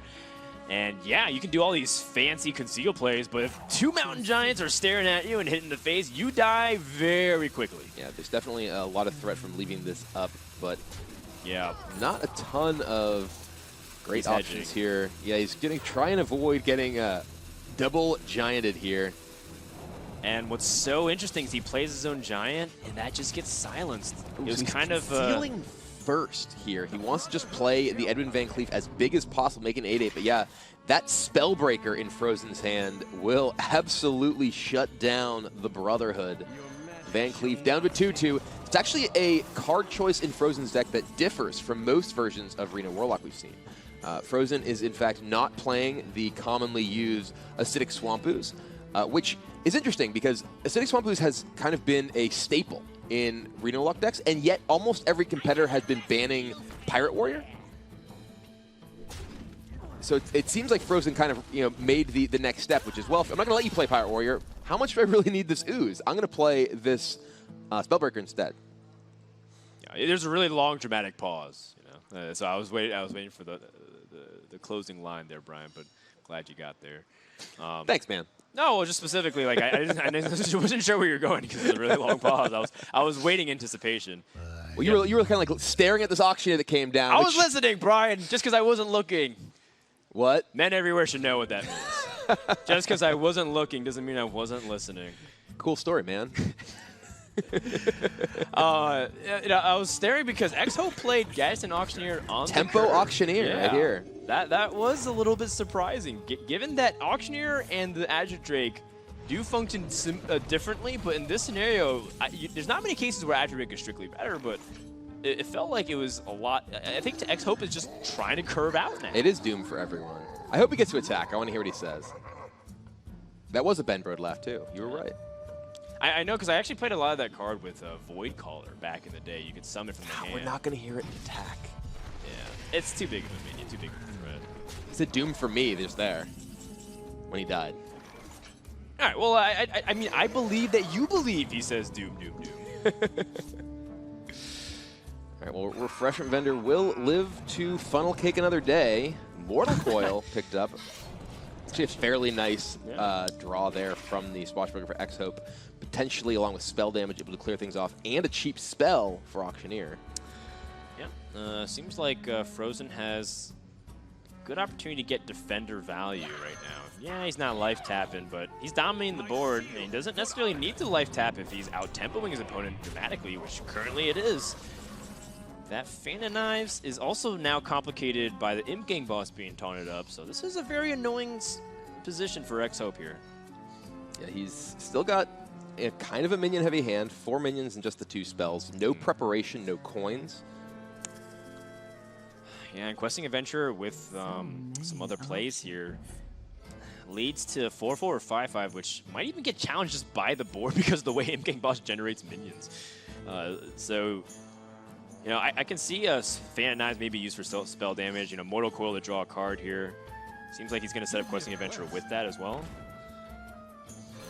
Just trying to go from there. Hope that Fan of Knives picks you up a really nice card. Trying to reduce the amount of 1/1s. And he can use the spell damage Mortal Coil to kill. Ooh. But you have Auctioneer. Yeah. I think the spell damage Mortal Coil to kill the Imp Gang boss has to be pretty attractive here. And then he can use his dagger to kill the 2/1. Yeah. It does leave his board vulnerable to a Hellfire, potentially. There's 2 1/1s remaining? Yep. They can both attack into the 5/5. Hellfire clears everything off. Or even just Abyssal Enforcer, obviously much scarier. Yeah, I think Abyssal Enforcer's, is probably the thing you're fearing because it allows him to life tap and play a 6/6. fr0zen also has Power Overwhelming available to him, too. Kazamicus. Kazakis, a really powerful card, too. And fr0zen he actually just life tapped down to 28. So he's definitely feeling pretty comfortable in terms of his life total. Power Overwhelming breaks up the burst combo, feeling like, all right, I don't need to combo you out. I can just win this with the raw power of my cards and my efficiency. He has 2 forms of area of effect, so he can guarantee get past stealth now. One questing adventure is gone. Van Cleef is gone. So he doesn't have to actually worry too much about conceal. Does have 1 more questing. And there it is. I would love to see XHope toss it in. You can make it up to a 5/5 guarantee. Yeah, but look at fr0zen's hand. Hellfire and Demon Wrath waiting on the left of that hand. And right now it looks like Emperor may even live, but probably won't get an opportunity to attack, as I expect, or rather to discount a hand again, as I expect that fr0zen will decide he needs to get rid of this board. He really needed that to be Sap or Eviscerate, and he doesn't get it. He already had used one Eviscerate too. Oh, just a card late. Maybe another opportunity, a coin? No, double Sap! Wait, he still has 1 more draw off the Cold Blood if he wants to commit to it, but he knows Twisting Nether's a possibility. The Cold Blood would actually be very powerful here, because it would get Questing Adventure. Given the specific contents of fr0zen's hand, it gets it out of range of Hellfire with Demon Wrath. That's not something that XHope can necessarily reasonably expect. He goes for it anyway. And now, this is suddenly pretty scary. fr0zen can't clear off this board anymore. Yeah, well, I mean, if he had Shadow Flame and extra AoE, that is a possibility. Twisting Nether was another one. Kazakis.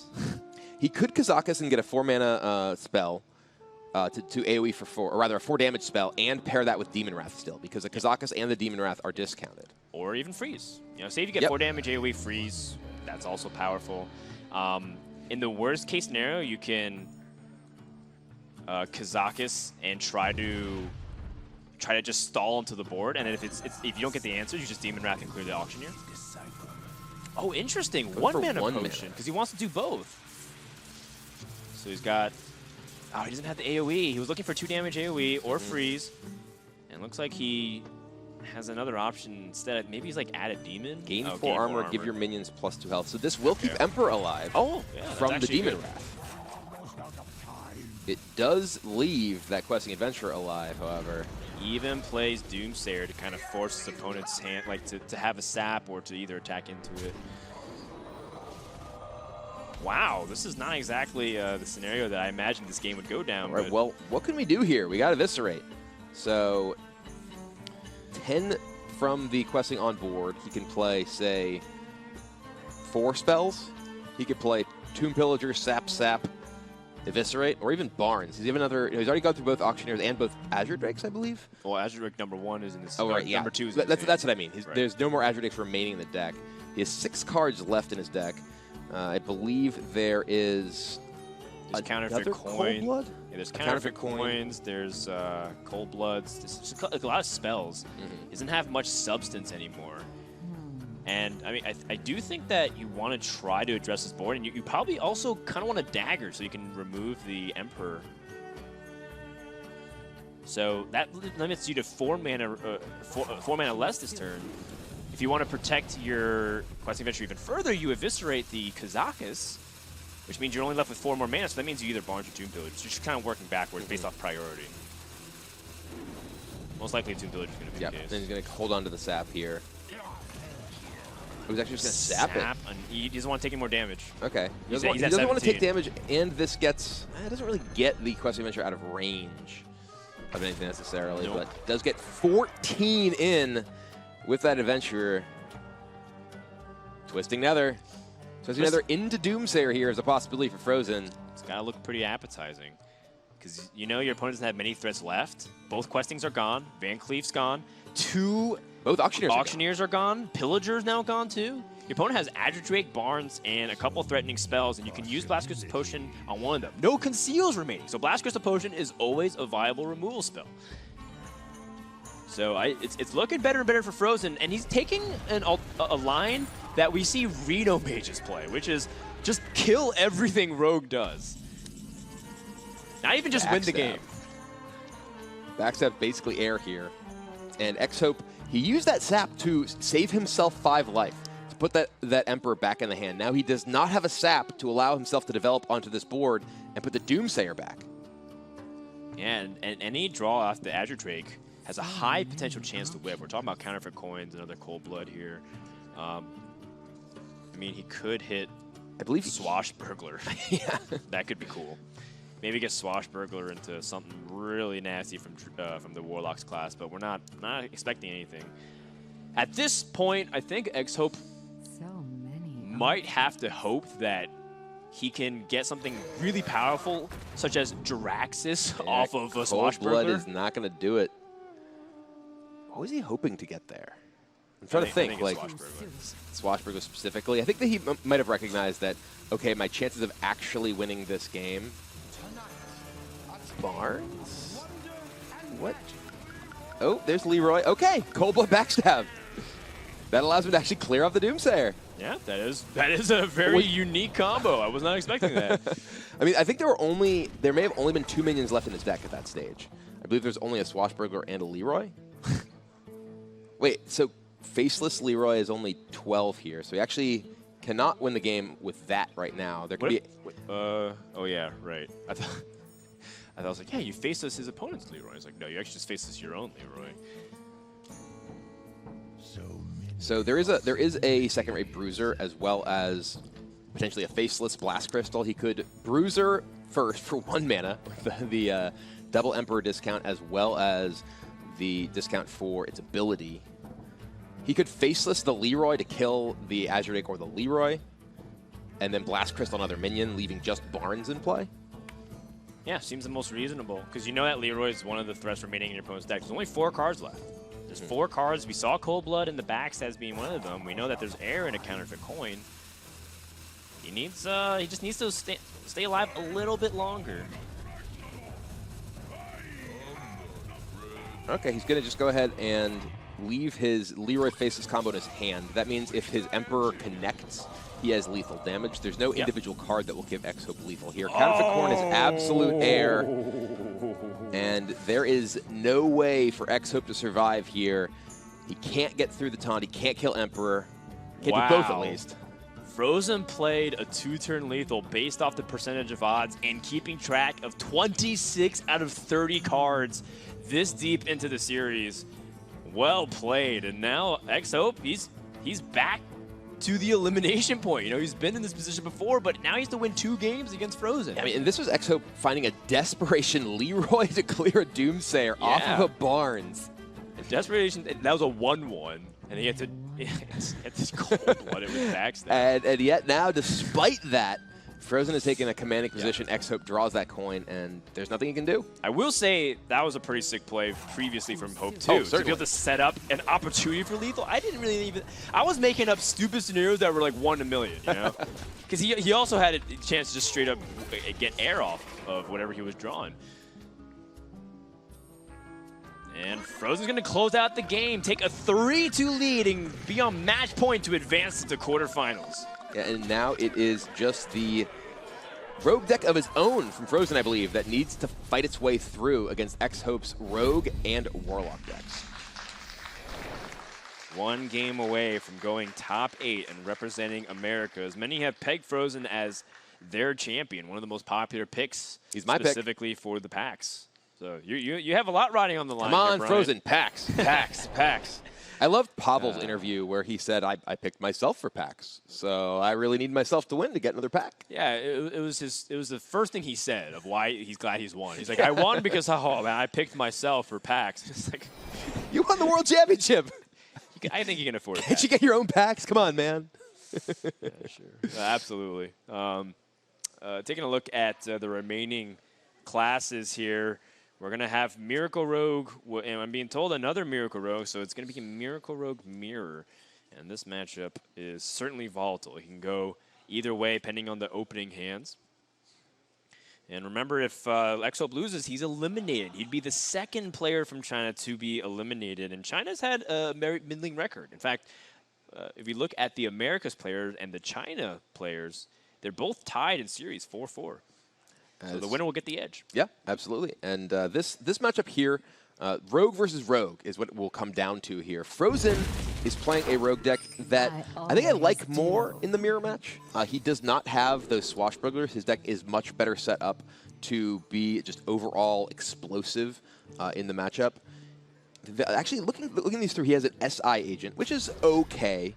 Both of them actually have double counterfeit coin. And looking at XHope's list, at first I thought it just had one coin. Swashbuckler can, depending on what you get, obviously be very powerful. Get a Van Cleef. And that's the start. Cold Blood. Just more damage. That can give you some additional reach. I do feel like, you know, there's pros and cons of both. You know, having patches in Swashbuckler means that if your opponent doesn't have early game efficient removal, you can just add a lot of damage. But he doesn't have patches. He just has Swashbuckler. Right. I'm talking about just in general the patches. Sure, yeah. Right? And the matchup, because Rogue, if they start accepting a lot of damage, they start the game at 25, 24 health maybe because you're picking away at them. And that's a huge advantage in a game that often requires you to race your opponent. It's true. I mean, XHope might even be tempted to just get damage in right now. Yeah, if you look at that stat we just pulled up on the screen, XHope is 0-3 playing his Rogue deck. His Rogue has lost every single game so far in this match against fr0zen. I wonder if that's the sort of thing that kind of is creeping in the back of his mind right now. Look, he's actually put down his hat. Yes. He spent his first match of the tournament with his hat constantly in his face, whispering to his hat.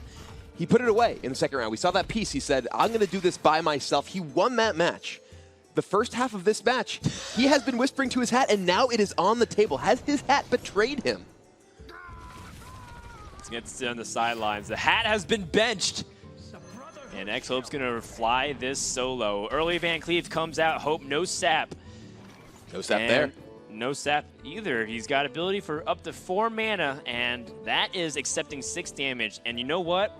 That attack from XHope was counting damage, but one thing that he may have weighed and ultimately thought it was okay was that he gave fr0zen a ton of information. These days, rogues don't attack on 2, primarily because they always keep the threat of what they can do with tempo in their hand. But when you attack so willingly, you kind of show that, yeah, I don't have counterfeit coin into Tomb Pillager. Yeah, I don't have a big preparation play with Questing Adventurer Van Cleef. fr0zen has capitalized and is going to be able to get into 6 damage on a crucial turn where fr0zen actually wasn't going to do anything himself. There's the sap, though. XHope, find it now. He doesn't have anything to follow it up with, though, and that'll send a Van Cleef back to the hand, get some damage with the dagger. But still, fr0zen can just replay Van Cleef next turn if he so chooses. It won't be necessarily as scary, not really a great usage of the rest of his resources. He could also just counterfeit point out Azure Drake as well.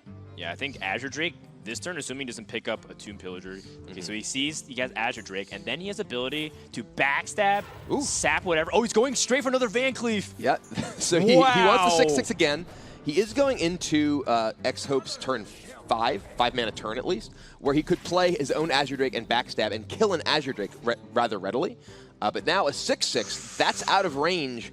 Will he have to Leroy this down? Maybe, or maybe XHope. I mean, he has the availability for Auctioneer. He does have an ability to get Auctioneer out with the counterfeit coin, backstab it, start prepping for it, and eviscerate or another sap or another preparation or a counterfeit coin. So he's got 5 live draws out of 22, unless I'm missing another one. He might have 5 or 6, and that's just a cut under 30% of the amount of odds that you have to hit exactly what you need. So it might be a Leroy removal turn just because you just don't want to take too much more damage. You're at 20. Yeah, XHope's already taken a lot of hits here, and this is a matchup that very well can come down to that. We saw fr0zen just send that eviscerate to the face. He wants to cut down on XHope's turns he has available here. And he has 2 saps of his own. All right, it will be Leroy, so this does get rid of the Van Cleef. One of these whelps will live. And now fr0zen, though, his hand is a little bit awkward with the Van Cleef dealt with. He's going to be able to get that Azure Drake down, but it will be XHope who has the ability to reload next turn with Auctioneer. Yeah. And this can be a big Auctioneer turn. It can be big, but is it going to be enough? Because you're finally starting to pair together a way to respond, but there's no guarantee of removing the Azure Drake. Wow. That would have been there last turn if he'd gone for it. Okay, I'm just saying. Being very results-oriented. I'm not saying that he should have gone for it. You're right, I'm just saying that if he had decided to. It's true, it's true. He might have gotten that. And another counterfeit coin. This gives XHope a lot of draw potential, but can he... is this something you want to actually backstab? Or sorry, sap, excuse me. Because you know that your opponent has an ability to answer and just even refill his hand. It looks like he's going to keep the draw going. Perhaps trying to find a conceal. Finds another auctioneer. Yeah, he's looking for some kind of semblance of big plays. 2 questing adventures. Now that's what you're talking about. You know, being able to pair that with a conceal might have you set up a 2-turn lethal. Ooh, a little bit too many minions. Really hoping for conceal here.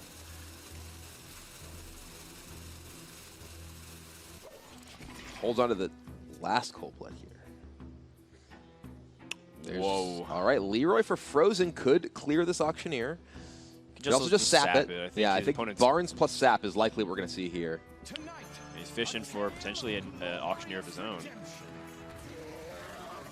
Azure Drake isn't... Azure Drake means backstab his life if he wants to punch it, but he probably doesn't want to take 8. Yeah.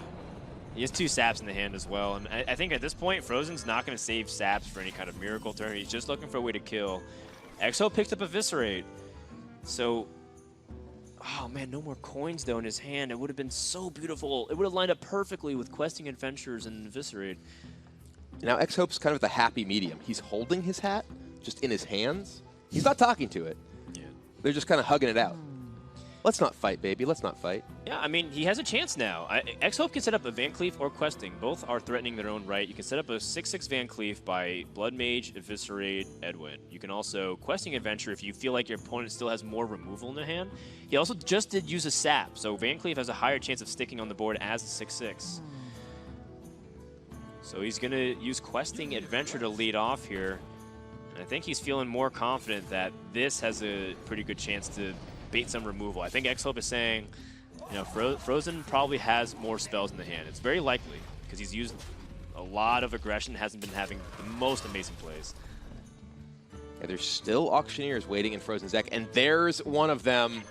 Yeah, that's massive. And you know what's also really important is the fact that fr0zen has so much life. You know, a lot of times you can't get away with making this play, primarily because you're probably threatened to die, but your opponent only has 1 questing adventure, and there's no way your opponent can generate 26 damage if they already use Leroy. And your opponent also very clearly did not have conceal, at least on their last turn.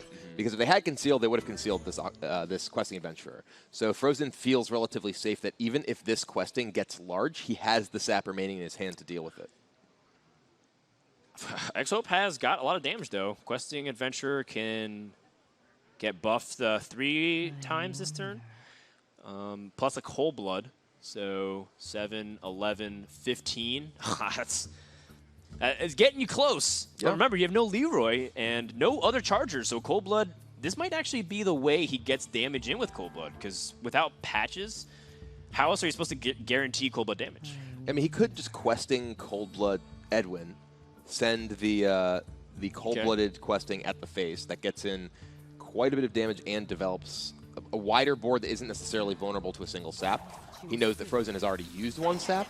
He's going to go ahead and auctioneer here. The dig for concealed. Yep, 1 out of 12. He really wants it. Swashbuckler can get preparation. He still has an opportunity. Maybe a counterfeit coin. Gadget said Ferryman? He's ready for the rogue quest. Yeah, play 4 questing adventures or Swashbuckler. This is going to be very painful. fr0zen leads off with a sap, gets preparation. Oh, this is going to be big. Yeah, he needs to hit spells, though. He's got a hand of all minions. But if he doesn't hit with preparation, he can also Azure Drake for another spell, or he's looking for ways to potentially kill. Right now, he's got 4 damage, 10 with Leroy, still very far away from killing his opponent. Yeah, fr0zen in the tank, exactly how he wants to maneuver this turn. I think he's weighing if he wants to play a questing adventurer and start building up his own board. And what a chance that he draws into another impactful card like Conceal. Give me a quest. Tosses in the questing adventure into the fray, saying, you know what, at worst, I can clear the board. And clear the board it is. Strike back with his own questing. His opponent's already used sap. His opponent's already used some of the backstabs, but I mean, maybe fr0zen has lost a lot of steam here. XHope's kind of stabilizing at this point. Yeah, he has the removal with Eviscerate to kill that questing adventurer. Still has questing of his own. Still has a gadget of his own. He does have the option to, once again go in on several fairly large minions this turn. He could play Questing Adventurer into Eviscerate into Edwin, give himself a 4/4 and a 6/6, clearing off the questing on his opponent's side of the board. I do like it. I think it's very clear your opponent has slowed down. With they had a concealed gadget stand, and they didn't activate off prep. They have to have all minions. What does that tell you? That tells you their maximum damage is 6 with Leroy. I think you got to slow this game down a little bit and try to figure out the best possible way to 2-turn lethal. And I like what you're talking about, Brian, setting up a very strong board, the best you can possibly do. Yeah, it looks like XHope agrees, at least with the first part. Yeah, Van Cleave seems very logical. fr0zen's already used 2 saps. He's already used backstab. Fan of Knives is helps him draw. Actually, Fan of Knives helps him technically clear if he wants to use Leroy, but that's certainly not the primary option he's going to explore. Yeah, he can clear off the questing if he wants, if he either Blood Mage or Azure Drake fans here. Yeah, but then you would leave Van Cleef, though, and you're not really making much headway on the board. It's important, though, that fr0zen has a lot of burst left in his deck. You know, he still has, I believe, both copies of Cold Blood. It will be Azure Drake, finds Conceal. Yeah, but not useful right here because you want to address the board. You definitely want to kill the Questing Adventurer here. And finds a Cold Blood of his own. I suspect he'll conceal this Azure Drake, so XHope has used Leroy. He's used double Eviscerate and a Cold Blood. His threat of burst here is very low. His hand, other than the fan he just drew, is all minions. What minions can even get off Barnes at this point? We've already seen him use 1 Auctioneer, so that's not a possibility to get a cheaper one out there. He already used Leroy. I believe Tomb Pillager remains in his deck. Yeah, that's a possibility. Both of his questings have been used, or one has been killed, one's in his hand. One of his Swashbrokers, perhaps? I think he's used both of them. The Ferryman came off the second, and the first one got a Cold Blood. You're right. You're right. Thanos? Thanos with Fan? It's not enough. He has to be wondering, does his opponent have enough damage? We know that he probably has a Leroy. I think you can put him on Leroy. His opponent only has 9 cards remaining, so he has 6 plus 10 in the dagger. That's 11. Can he survive 6 damage? The hat's back. Barnes, it is. And the spotlight falls upon a Tomb Pillager, which could be useful, but I think you're not really praying here. Well, this is an opportunity for XHope to go wide in the board. He has a lot of threats, but fr0zen could end the game right here with damage. Looking for Cold Blood number 2. Questing Adventurer is not it. An Azure Drake will mean he's short on mana. He needs to pick up something impactful here. It's a Gadget Stand Auctioneer, and that's not going to be it. He can trade into 1 minion Leroy into another, but that gives him no way to actually end the game in a future turn. I think fr0zen just hit too many minions in a row. All of the impact spells that he really wanted to leverage for tempo didn't actually work out. XHope's been at 17 health for multiple turns now. Yeah, fr0zen was able to get in so much damage early on, but XHope was able to get those big gadgets and turns in the middle to generate more resources, find what he needed. Yeah, Leroy comes down, but not to kill XHope. He attacks Van Cleef. Yeah, he's just alive by 1 hit point. Yeah, there's 7 total on the board for XHope. Now he's trying to figure out, okay, what's the best way to maneuver from here? He has the ability to close out this game very easily in a couple of turns.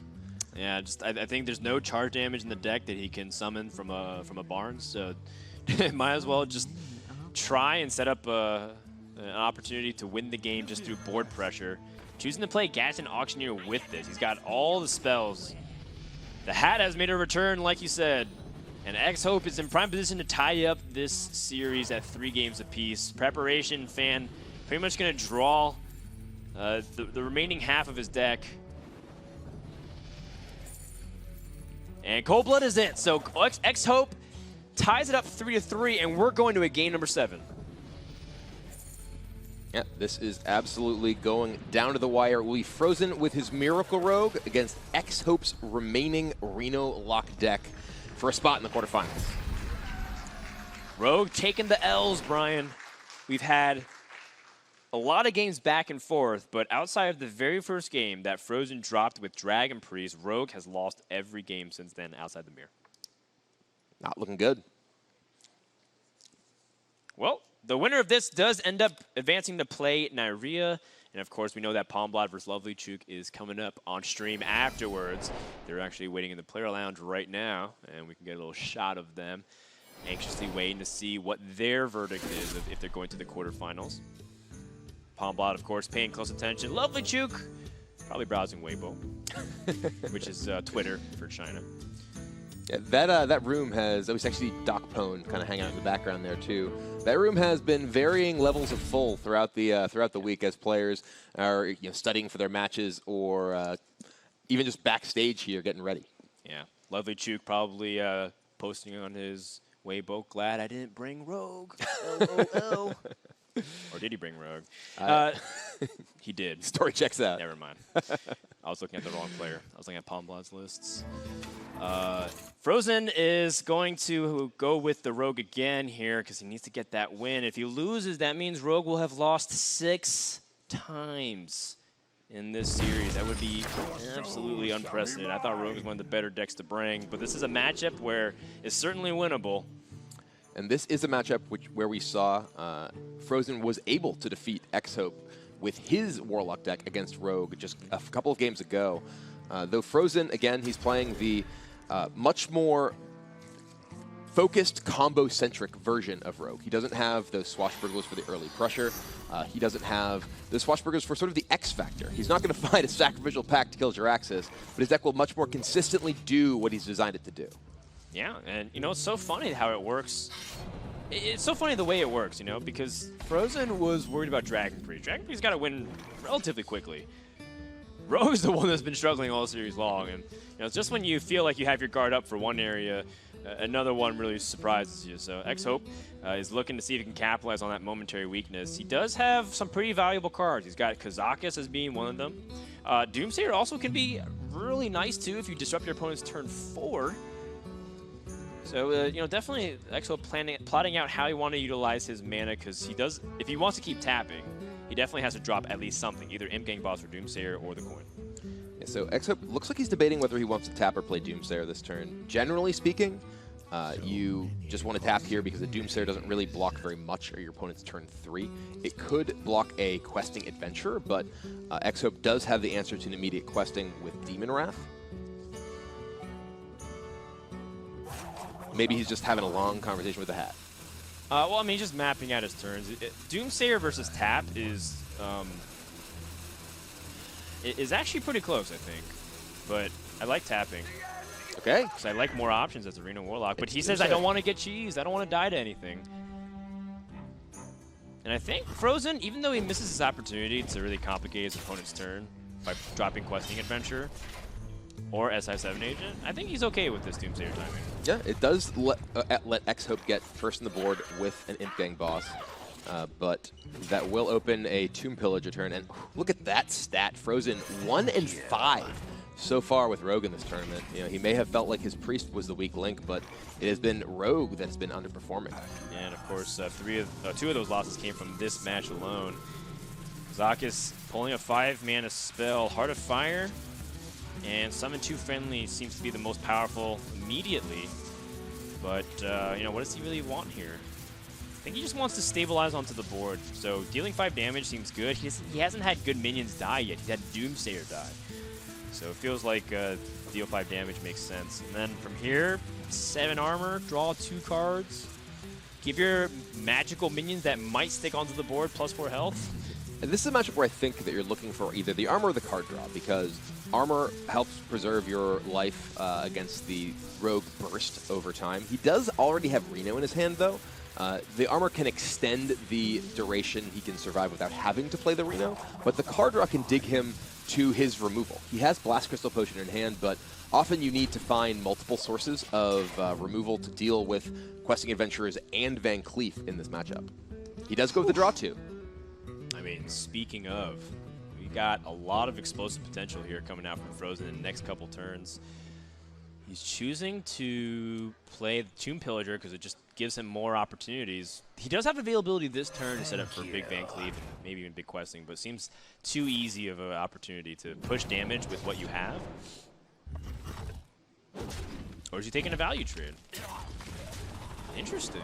Okay, I've seen a lot of rogues just hit face a lot because they feel like that's their opportunity to get aggressive, but maybe fr0zen just wants to limit his opponent's options either with Power Overwhelming or perhaps Shadow Flame. Power Overwhelming still ends up being threatening here with just the single imp. That's true. Oh, he wants. I think he wants to make it easy to remove, so that way he can set up for a big questing in the Van Cleave because he doesn't have backup anymore. So it makes sense. 4 health is kind of annoying to deal with. He also knows his opponent has that availability to 6 mana, so this is complicating Emperor turns a lot. Yeah.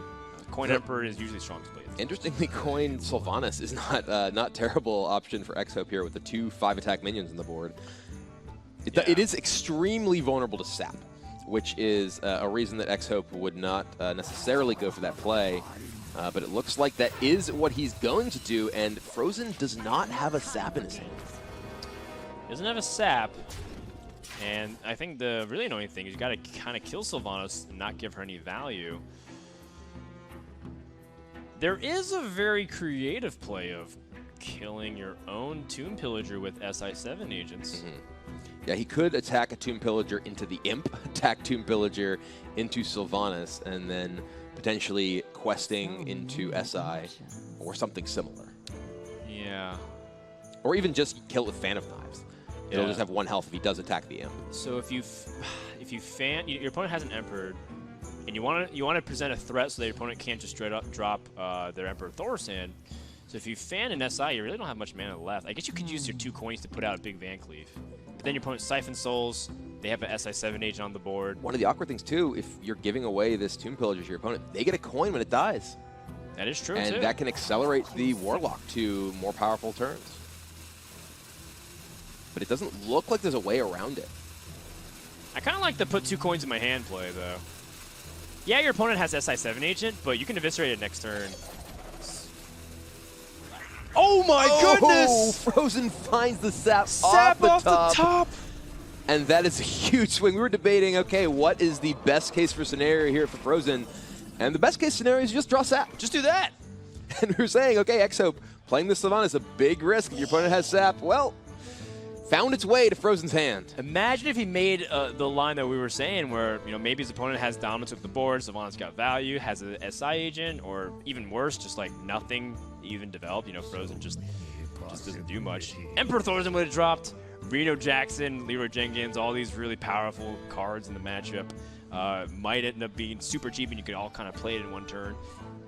Would have been completely different there, and fr0zen is now in a position where XHope is super uncomfortable here. I mean, he might die. This is a really bad spot for XHope, and exactly the reason that Sylvanas last turn was such a big risk, because if it did get sapped, it left fr0zen with a huge board and XHope with nothing. Does he have to Reno in this position? You're at 19 health, but your opponent has Leroy and a little bit of damage, you're dead. Yeah, I mean, fr0zen doesn't even need to have Leroy. He just needs to have, Coin, Cold Blood Eviscerate. He needs to have 2 things that do damage. And it will be a removal spell, the Kazakus Potion, digging a little bit, and I expect we'll see that Mistress to come down as well. Yeah, Mistress buying some valuable time. But this is the turn before Twisting Nether. So fr0zen's going to try to set up the big threats here. He's got Van Cleave and Questing Adventure ready to go. And a lot of coins. Now, here's a question. Would you trade in Tomb Pillager to play around Mind Control I think tech? you can just coin, SI, and Van Cleave and just push for damage. Yeah, you don't play around Mind Control tech at all. Mind Control tech, Shadow Flame? Well, if you walk into that, you could just get wrecked. There actually is not even a Mind Control tech in XHope's deck. Oh, you're right. You're right. He made some cuts there. So now, is there a way out for XHope? fr0zen recognizing this is his last window to push. XHope only has 7 mana this turn. Twisting Nether waiting in the wings. Does XHope have to just Reno? Well, he can Blast Crystal and Demon Wrath. That would kill the Van Cleave and kill the Tomb Pillager, leaving only 9 power with 3 cards in the hand. Only 9 and 1 is a Questing Adventurer. I mean, he's dead if he does that. But in his mind, he might be able to survive. Reno's gained 13 too, and the thing is, that's actually weaker than killing Edmund Van Cleef and the Tomb Pillager. If he taps, he has 5 mana remaining, and I don't think that's enough. He dies if he Renos this turn. I think he's dead no matter what he does. Blast Crystal Potion and Demon Rat seem the most appealing. But with 3 cards, questing is just as threatening as Van Cleef. fr0zen found the one window to close this Game 7. Now, XHope's going to drop Demon Wrath. He's going to Blast Crystal Potion, the biggest threat, but with Cold Blood and Eviscerate, fr0zen is going to close out Game 7 and advance to the quarterfinals. Yeah. Questing Adventurer will go on a quest big enough to move him further in the tournament, and XHope's dreams are dead here as he is eliminated. I get a pack.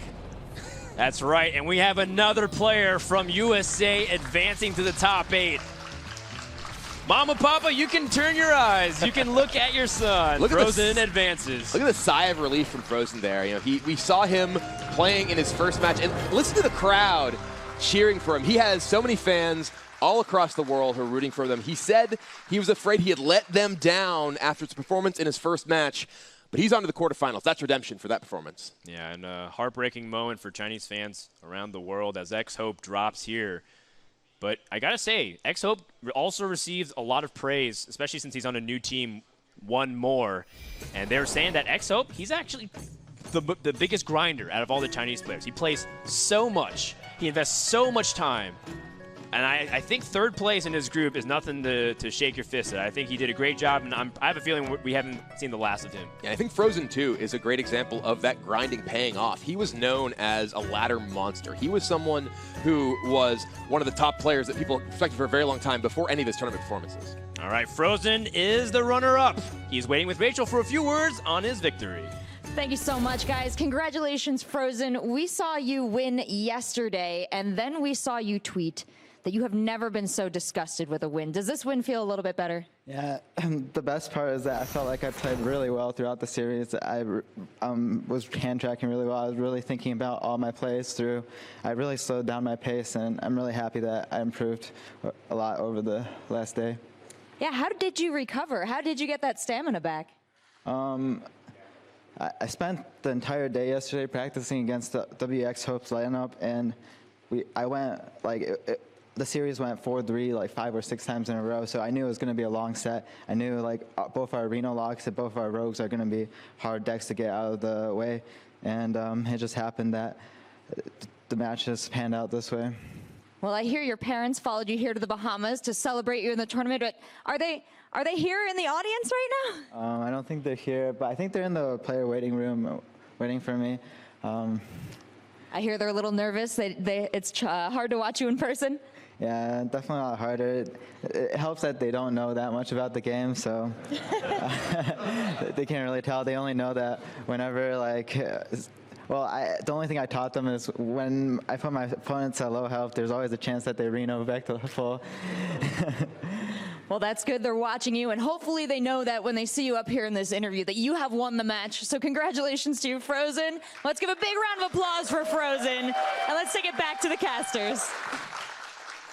Thank you very much, Rachel. A great series to start off today. Brian, I don't know how we get so lucky. Every time we start off, I feel like we go to Game 7, and it was a close one, coming up on this crucial turn where XHope could have just used the Kazakus potion, but he coined Sylvanas. Yeah, we were talking about how this was just a huge risk for XHope, that the Sylvanas had the opportunity to be an absolutely game-winning swing, but it was extremely risky if fr0zen was able to have a sap in his hand. And fr0zen did not have a sap, but very late in his turn, he decides he's going to play that Fan of Knives, and there it is, the absolute punish for the Sylvanas play from XHope. Sap off the top, and suddenly XHope was massively behind. And fr0zen able to utilize that gamble off to drop, but at the same time, he had a backup option. I think that's really important. I think one of these things that people look at is like, wow, they just took a risk, and if it didn't work out, it felt like they just put it in Chance's hand, but they definitely had backup options. You can see that XHope still had removal options. He could use Blast Crystal Potion in case his opponent used double coins for a big Van Cleef or a big Questing Adventurer. So he knew what he was doing. A lot of these players are calculated risk, but that's what you got to do in order to win a tournament against players of this caliber, Brian. I mean, sometimes you have to just go for it, and they have it, and you lose. And you know, it's a matter of, as you mentioned, just calculating the risk. Sometimes the math just doesn't work out. All right, well, you heard our thoughts on the series. I want to hear what Raven and Stahl are thinking as we get ready to continue this epic day. Thanks a lot, guys.